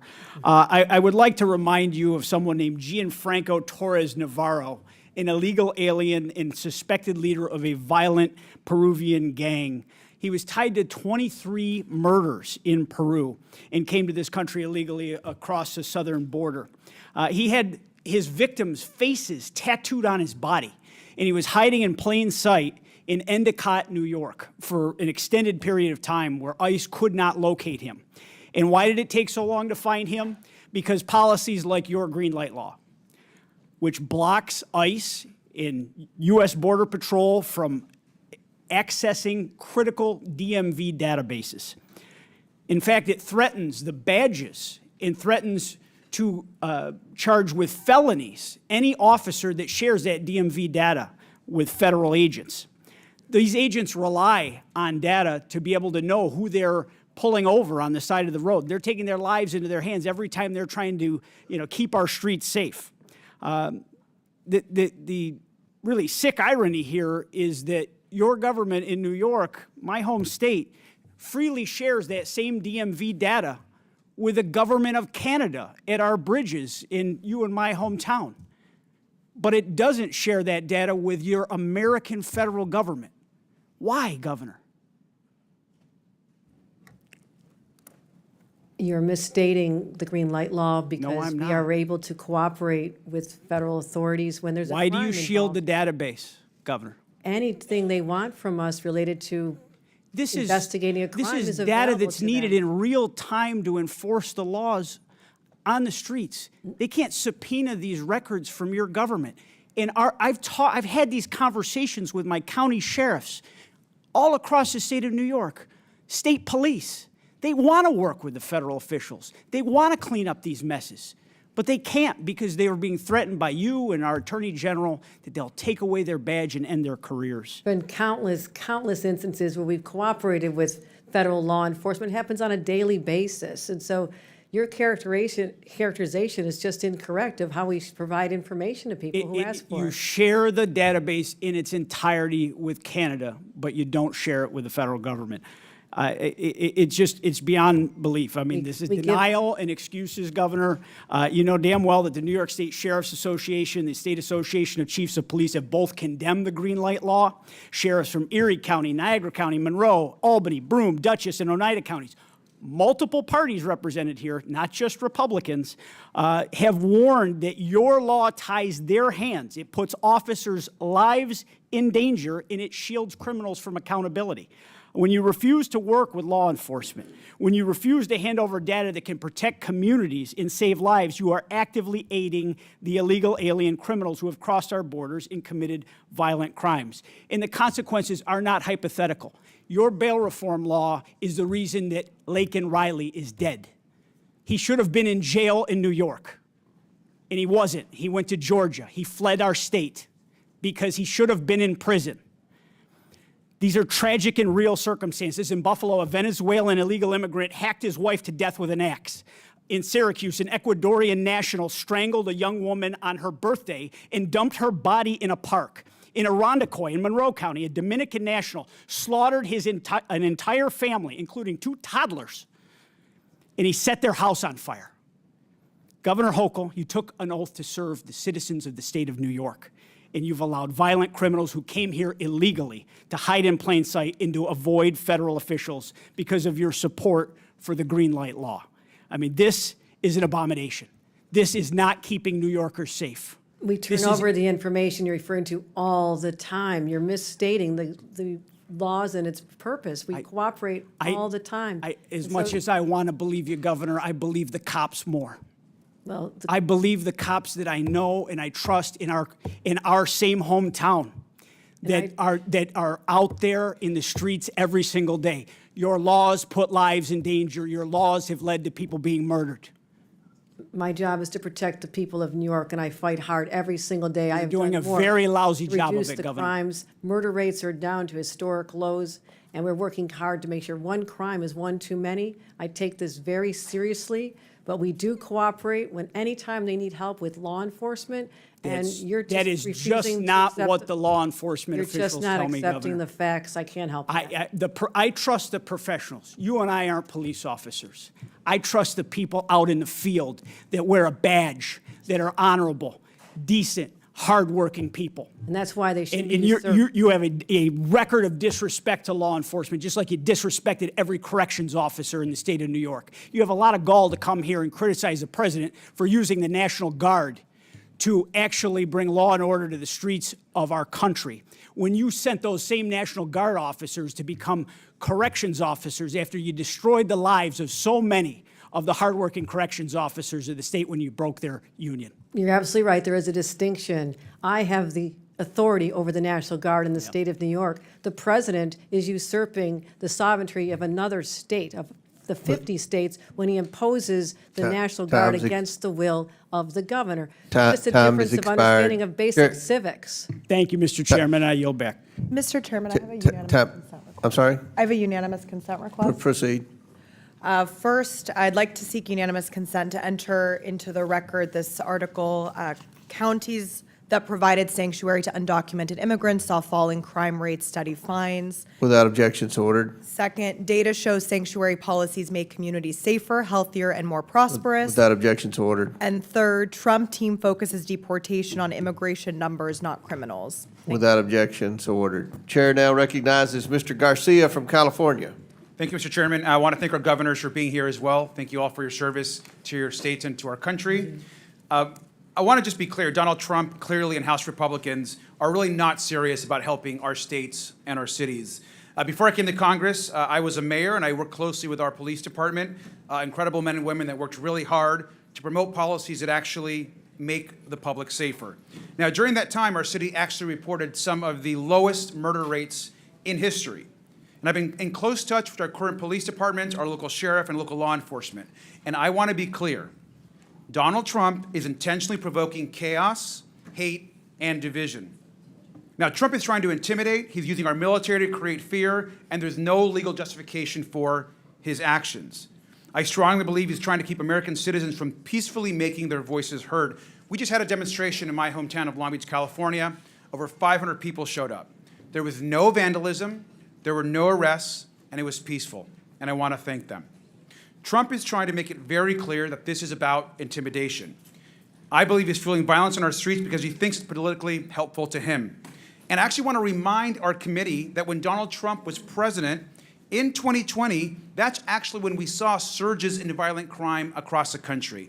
They increased under Donald Trump's watch. We should be focused on actual public safety threats, but we know that Donald Trump is taking federal law enforcement away from actually investigating serious crimes and cartels. And if you ask any police department, police chief across the country in your states, they will tell you they want their police focused on the issues in their neighborhoods, in the state, traffic violations, speeding, domestic violence. Those are the issues that people want to see addressed. Law enforcement should be focused on those issues, and I know the governors agree. Back in my home district in Downey, California, we've had agents just yesterday grab people in front of churches, their houses of worship. Agents refused to identify themselves and show warrants. An elderly man was dropping off his granddaughter at their local church and was detained in front of the property and the family. That is outrageous and should be disturbing to every single American. And we know this does actually nothing to protect the public. But this, of course, is Donald Trump's playbook. He doesn't care about the safety of the American people. He fuels hate and fear. It's no coincidence that Donald Trump is fueling chaos. At the same time, he's advancing legislation which the American people know is completely toxic and harmful to this country. We're looking at 16 million people losing health care. It's being debated right now as we speak in the Senate. Nutrition cuts for seniors and veterans, huge tax cuts for the wealthiest and the largest corporations in this country. And while this is being debated, Donald Trump is causing chaos and fear across our country. I want to ask the governors in the remaining time that we have. It is clear that health care and these impacts of this bill will impact all three of your states greatly. And so I have a brief question. What is the bigger risk to your state? Ripping away health care from millions of people across the country, thousands and thousands in your own states, or the law-abiding, working, undocumented folks in your states? And I'll let you each go ahead and give that answer. We'll start with Governor Pritzker.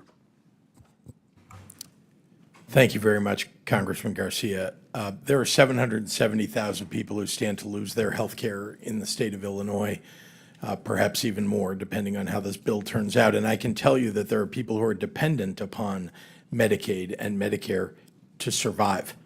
I am deeply, deeply concerned about the deaths that will occur as a result of the cuts, not to mention that we're taking away SNAP benefits from families that need it most, and children. Veteran services, people who have PTSD, who need to see their therapist at a certain time, now have to wait much longer periods of time because of the threat of this bill. So I'm deeply concerned. DOJ has taken away one of our facilities in the state of Illinois already. It's a huge problem, and that is the threat. Thank you, Governor Walz. Yeah, thank you, Congressman. In Minnesota, in 2023, we were ranked as the top state for health care, home of the Mayo Clinic. We have more people covered almost than any other state. This bill would take 250,000 people off of health care, make it more difficult, reduce the outcomes we're getting. 40% of those are children receive their care through that way, and over 70% of nursing home patients. It would be catastrophic, and the state has built it up to improve lives of all of our citizens. Thank you. And finally, Governor Hochul. Healthcare is a basic human right, and I'm proud in the state of New York that 95% of people in our state have health care coverage. But these devastating cuts will throw off at least 1.5 million New Yorkers, and not just those individuals, but when hospitals in rural areas have to shut down, the entire community will lose important services. So this will have a ripple effect through our economy and hurt more than just the people who lose their Medicaid. And it is devastating and absolutely unwarranted. And we encourage everyone to stand up, speak up on behalf of their constituents, especially those from the state of New York who represent rural areas. They're counting on you. Thank you. Governors, I thank you, and I yield back. Chair now recognizes Mr. Biggs from Arizona. Thank you, Mr. Chairman. I get a kick out of you sanctuary state, county, city leaders who talk about having to deal with the border crisis. Cracks me up, actually. But at least, Governor Pritzker, you did call it a crisis in your statement. I appreciate that. Ultimately, as you said in your statement, you received 50,000 illegal aliens into Cook County. And Governor Hochul stated that New York received about 220,000 illegal aliens. That's fantastic that you know those numbers roughly. Now I want you to imagine you're a southern Arizona community of about 80,000 people, sitting right on the border. And over the course of the Biden administration, a couple of million people came through your little town. And I quote you, Governor Pritzker, Illinois didn't ask for this crisis, and I'm going to tell you, neither did Yuma, Arizona. Its lone hospital, only hospital, couldn't handle the influx, nor could its single food bank, its law enforcement, its schools, and other services and infrastructure. That was a failure, you're correct, on the part of the federal government under Joe Biden. That's all stopped now. That's all stopped now. Because it didn't take a new law, it took enforcement of the current law. But you know what drew a lot of those people? Because you might have been down there once. I've been down there dozens of times. I've taken more people from Congress down there than anybody else here. And you know what those people told me? They're coming here because they wanted to get to places, and they would name Chicago, and they would name New York to me. And I'd say, why the heck are you crossing here and not crossing at Del Rio? Because you guys offered sanctuary policies. They believed that they would be protected in your jurisdictions. And now that these millions of illegal aliens are here, permitted to get here by the Democrats and the Biden administration, your jurisdictions actually hinder the enforcement of immigration laws because of the sanctuary policies you've adopted. And then you have the temerity to complain about the influx of illegal aliens that strain your social services. Well, you did that. That's not even an unintended consequence. That's what it is. So I'll ask you, Governor Walz, do you agree with Minnesota your Attorney General's opinion stating that it's not lawful for Minnesota counties to hold people for immigration authorities, even if there is an immigration warrant? Do you agree with his statement? That's his statement. It's not yours. I just want to know if you agree with him. Yeah. Well, I know you know this, Congressman, that all 87 Minnesota counties follow federal law. I don't know that. I just want to know. I don't know that. Why would I know that? I'm just going by your Attorney General. I haven't He got the says not chance to to do explain it. it. Do you agree with the Attorney General? That's all I'm asking. The Attorney General is elected independently in Minnesota. Nothing in his opinion allows it. In Minnesota, So are you telling me you disagree with him? Could I You have 20 disagree with him? seconds just to say? I just want you to answer the question. You're not answering the question. I served here, Congressman, and there's the respect to the witnesses to just be able to speak. Yeah, there is, and there should be respect, and that respect from the witness should be to answer the question. Our counties and jurisdictions can do whatever they deem necessary. They have to. Do you agree with your Attorney General? Apparently, we don't know, because you're not going to answer. You're going to be oblique about it. So that's unfair characterization. I'm trying to answer. I'm not the Attorney General of Minnesota. Do you agree with his memo? And you're killing time because you're filibustering. Do you agree with his memo? That's all I'm asking. Nothing. And you don't want to even answer it. You just say, oh, you know, maybe yes, maybe no. I don't know. Let's go to you, Governor Pritzker. A lawsuit was filed against you in the state of Illinois, and you responded. Your response to the claim is that Illinois has a quote constitutionally protected choice not to assist federal authorities with deportation, close quote. Give me the constitutional reference you're making there. What are you referring to? Congressman, I don't know the lawsuit that you're referring to, and I don't know that I was the respondent in that lawsuit. I can say that This is from the response filed on your behalf. So you didn't read the response? Well, let me then ask you, if that is the response officially of you, how is that consistent with Arizona versus U.S.? It's not. How is it consistent with 8 U.S.C. 287 D3? It's not. Let's just cover it in the last 18 seconds. When you guys say we do give these people information only on a criminal warrant. Is there any distinction in 8 U.S.C. 1373A, 1324, 1324C that says, yeah, you don't have to give information, you don't have to provide the body, you don't have to respond to the ICE detainer? Is there anything in there that says there's a distinction between the criminal law, the criminal warrant, the criminal detainer, and a civil warrant, civil detainer? Is there anything in there? The answer is no. I'll answer for you. You do violate the law. You are sanctuary cities. And every one of you sitting there, if you don't know that by now, you should know it walking out of here, that you are actually committing a federal crime every time someone does that, because you don't have the authority under federal law or under the Constitution to negate even a civil warrant for someone who's violated a federal offense when you get a detainer notice. Yield back. Chair recognizes Mr. Frost from Florida. Thank you, Mr. Chair. All over the country, people are protesting nonviolently President Trump's treatment of immigrants, and they are right to. And I think it's important that we are clear as leaders about what's going on in this country right now. There is no mass deportation campaign. Deportation is a process that is not being followed right now. What's going on is people are being snatched up in the middle of the streets, trafficked, kidnapped in the middle of the streets, trafficked to other countries without due process. Trump is taking blatantly illegal and inhumane actions to stoke protests and then escalating things from there. Over the weekend, he sent the U.S. troops to California. This is dangerous. First, the California National Guard without the governor's support, and now the Marines. The Marines are trained to fight and win wars, not to de-escalate a protest in the heart of an American city. Members of our armed services have sworn an oath to the Constitution. They didn't swear an oath to Donald Trump, and they're not his personal army. And so in the face of a wannabe dictator, we have to have strong opposition. First, the Trump administration says they're going to arrest judges. Then they arrested a judge.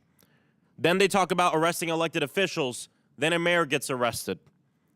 Then they said they'd arrest a member of Congress, and one has been indicted. Democratic member of Congress has been indicted. And now we have Trump's border czar, Tom Homan, who's threatened to arrest the California governor. And I don't think we should take this as an empty threat. Why is Trump now saying he wants to arrest governors? It's because he knows that some of the people who are going to be the greatest opposition to his lawlessness are Democratic governors standing up for their people. And so I'm just curious to hear from our three governors here today, because these things can be put forth as hypotheticals, but they're not hypotheticals. Elected officials are being arrested. This is happening. The DOJ is being weaponized against us. So if federal agents were to come to your door, to the governor's mansion, approach your security staff to arrest you. You have Tom Holman on the news saying, I want to arrest Governor Hochul, Governor Pritzker, Governor Walz. What do you do? What do you say? I'm just curious. Governor Hochul, if you can start. If Tom Holman comes to Albany to arrest me, I'll say, go for it. You can't intimidate a governor. What is this country coming to?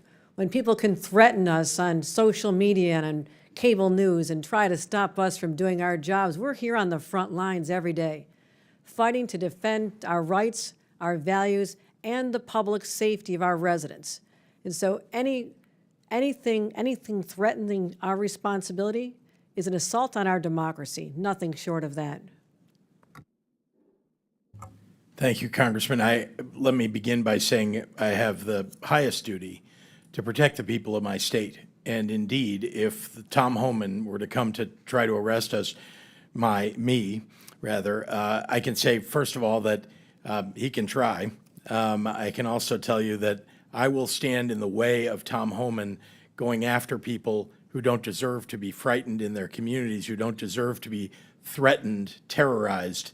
I would rather that he came and arrested me than do that to the people of my state. Well, thank you, Congressman. And I was just sitting here listening today again. There's many of you in here, I friends on both sides of the aisle that I served here. The job of governor is very different than the job you're doing, but we need you.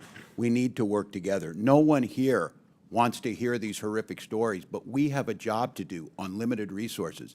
And equating that not doing ICE's job means we're not cooperating, we're patrolling our highways. I'm proud that Minnesota's a state third lowest in traffic deaths.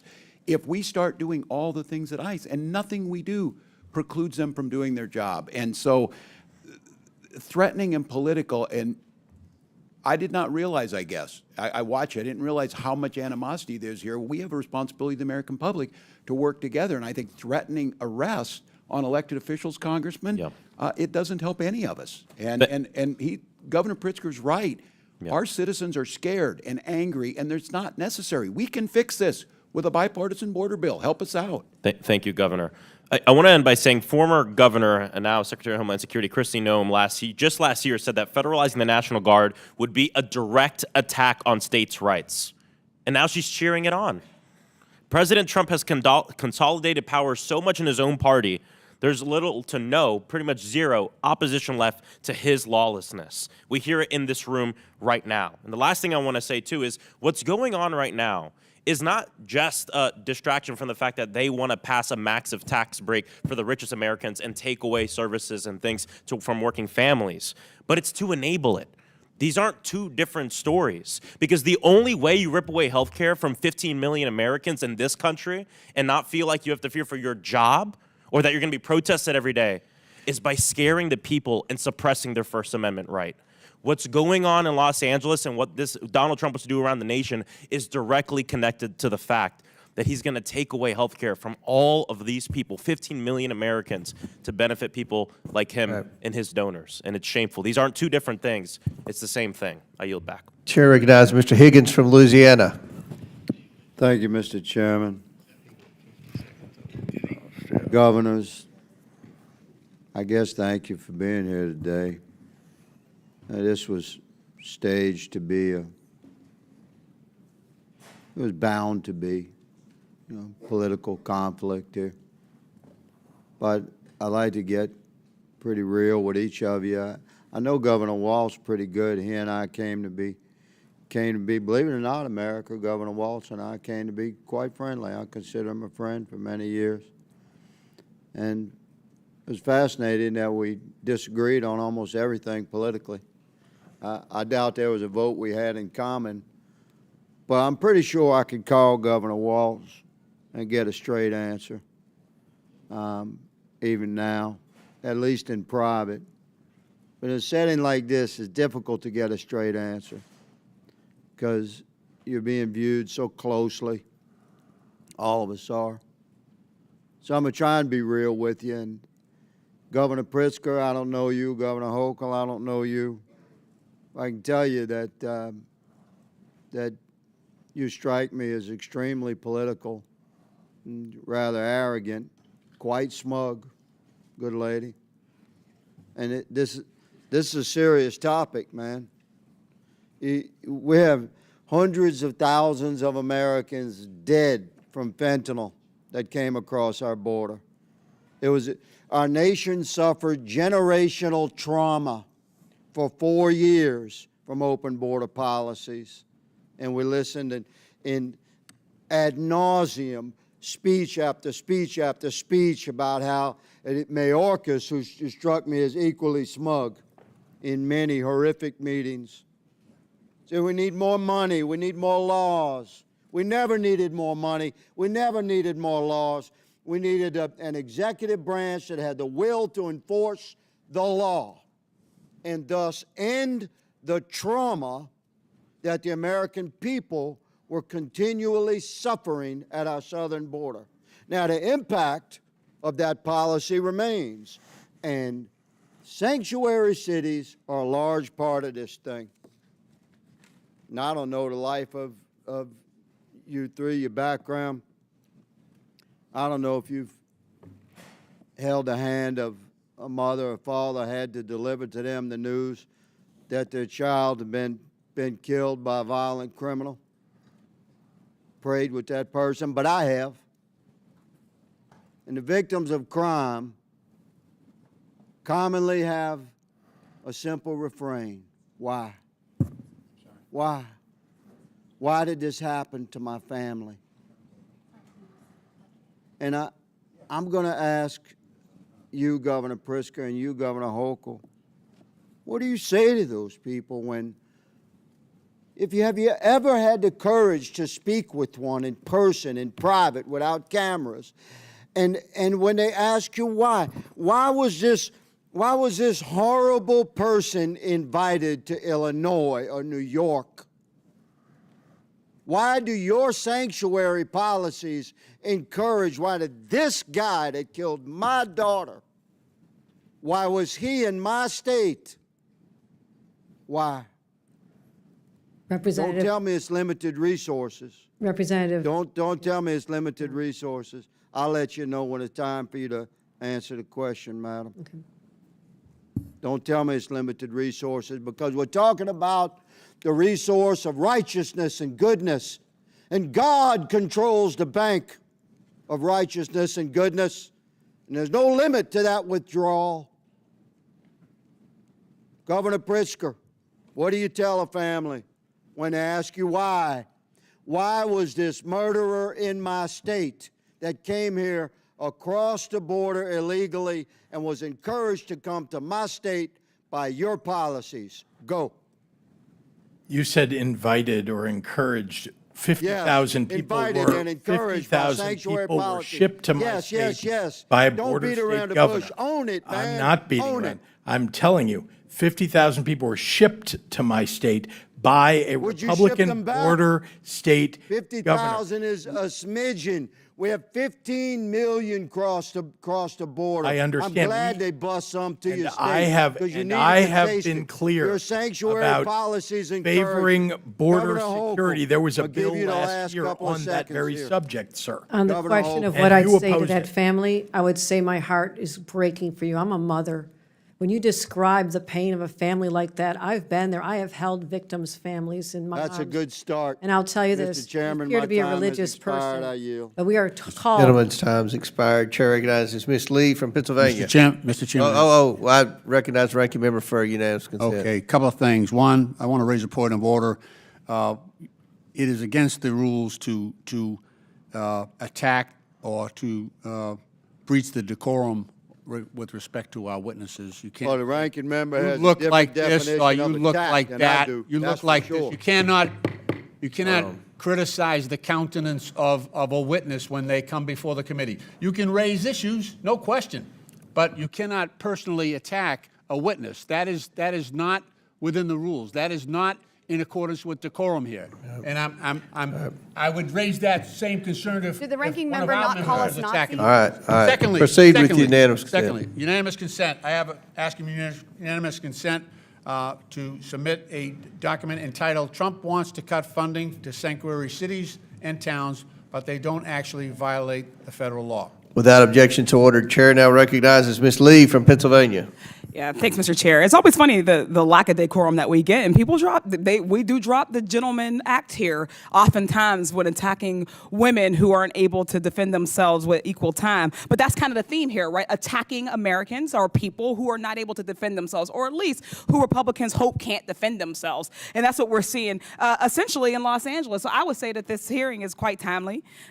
What's happening with ICE and the military in Los Angeles is terrifying, and is directly caused by Trump's policies and his cruelty. It was Trump's overzealous ICE agents who started this specific incident.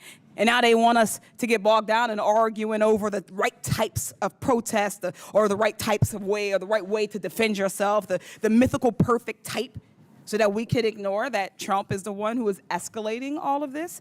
Trump is the one who ordered in thousands of National Guardsmen over the objection of Governor Newsom, something that hasn't been done since 1965. Trump is the one deploying Marines, not on an enemy abroad, but on the American people who are exercising their First Amendment right in this instance. The only opportunity that they have to defend themselves against lawless lawmakers who are imposing cruelty upon them. For a party of so-called law and order folks, they sure are stampeding over people's constitutional rights and intentionally inciting more chaos, more fear, more anxiety, and increasing the likelihood that people will get hurt. In the end, what's happening in Los Angeles is just one of many incidents where Trump and his administration have not given a single damn about people's safety. For one, the ICE and DHS agents that are arresting people and raiding places often don't even have any kind of uniform or identifying badge. They're masked, and they're in unmarked cars. Ms. Perryman, just briefly, why is it so dangerous to have masked, plainclothes ICE agents arresting people? So I'll just thank you, Congresswoman, for your question. I'll go back to what I said before, that we know our Constitution recognizes and our country recognizes the importance of trust between local law enforcement, the federal government, and governors. And what we're seeing here is a breach of trust. It's an escalation, and it's dangerous for the American people. Trump said he was only going to go after undocumented criminals, but that's clearly not the case. Whether through incompetence or straight up racial profiling, ICE and DHS agents are wrongfully arresting U.S. citizens. We've talked about it today, and catching these mistakes often happens too late, after an American citizen has already been illegally thrown into another country, and Trump's administration is doing nothing to get them back. These agents are also going into previously protected spaces, as we've discussed, like churches and schools and hospitals. DHS agents tried to get into an elementary school by lying that they had the permission from the parents. That is a cartoonish level of evil. ICE also arrested a Massachusetts high school senior, Marcelo Gomez da Silva, on his way to volleyball practice. Governor Walz, you're a former teacher and coach. Do you think these kinds of actions create instability for students? And do you worry about increasing anxiety of kids coming to school? Well, thank you, Congressman. I certainly do. Creating that safe environment where our kids can come and the expectation is to learn, they certainly do. Once again, there's no reason to use these enforcement actions at those locations when there are other tools. And I think, again, this false equivalency that we do not want violent criminals to be arrested, detained, and go through due process, we do, but hugely detrimental to the educational system, hugely detrimental to a system that is dependent on trust and the goodwill of everyone in that school system. So yeah, it is detrimental. Thank you, Governor Walz. These same kids getting arrested are often being separated from their families. They are scared. They're alone. An attorney is one of the few resources they had access to that is now being taken away as well. The Trump administration has canceled contracts with legal groups that represent those undocumented children in immigration court. This is going to force thousands of kids as young as 2 years old to represent themselves very quickly, as we're running out of time. Ms. Perryman, how's a 2-year-old supposed to represent themselves in court? A 2-year-old can't represent itself in court, him or herself in court. And I'll just say that we are in court every single day seeking to try to ensure that people have access to legal representation, which of course this administration is really seeking to curtail. They're seeking to ignore due process rights. I was going to say, would you say that it person- is due process if a 2-year-old is left to represent themselves? Absolutely. It's a flagrant violation of our Constitution. It's also something that shocks the conscience. We'll leave it there. Thank you. I yield back. The witnesses have requested a 15-minute bathroom break, but before we do that, I'm going to go to Dr. Fox for 5 minutes of questions. After Dr. Fox, we'll take a 15-minute break for the witnesses, and then we'll start back with Mr. Kassar. So Chair recognizes Dr. Fox from North Carolina for 5 minutes. Thank you very much, Mr. Chairman. Governor Walz, as you're aware, Minnesota saw the largest COVID-19 fraud scheme in the nation.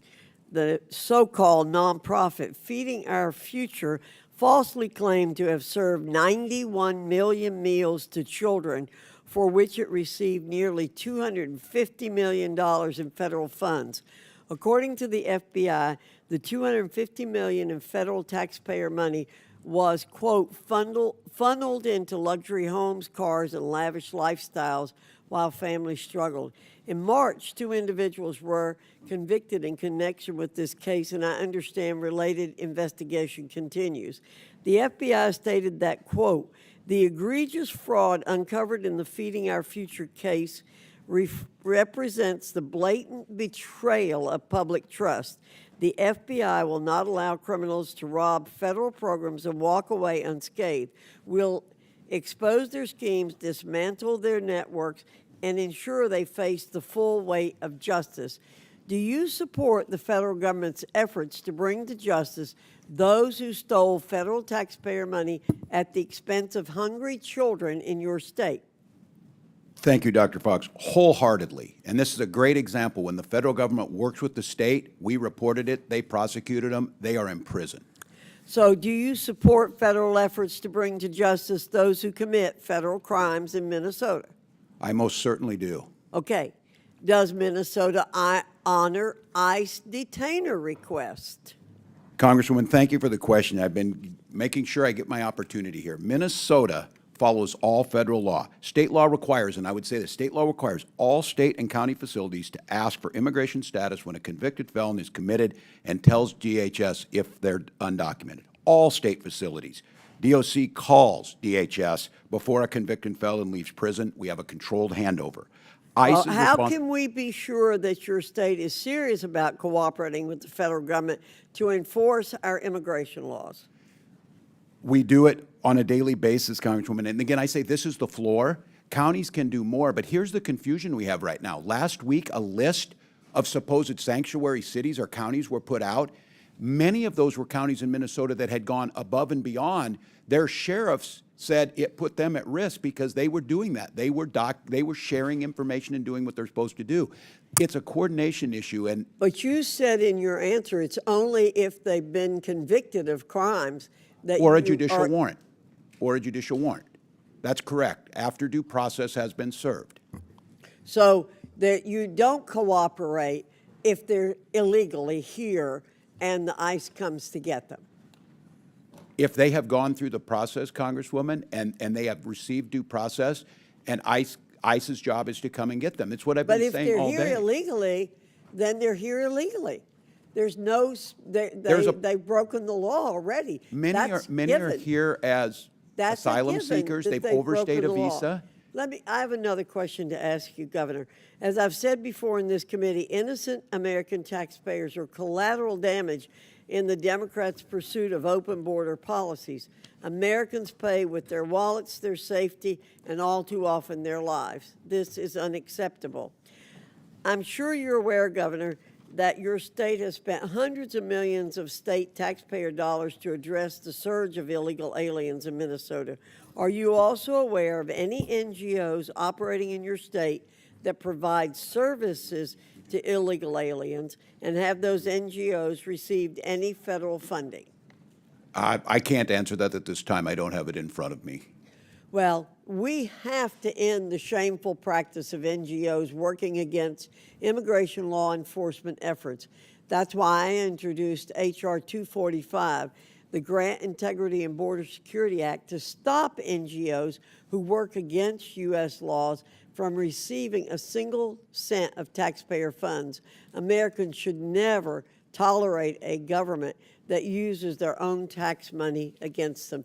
And Mr. Chairman, I yield back. Gentlelady yields back. Before we recess, recognize the ranking member for UC. Thank you, Mr. Chairman. I ask unanimous consent to submit an article from the Seattle Times entitled "National Sheriff's Association Head Tears into Fed's Sanctuary List."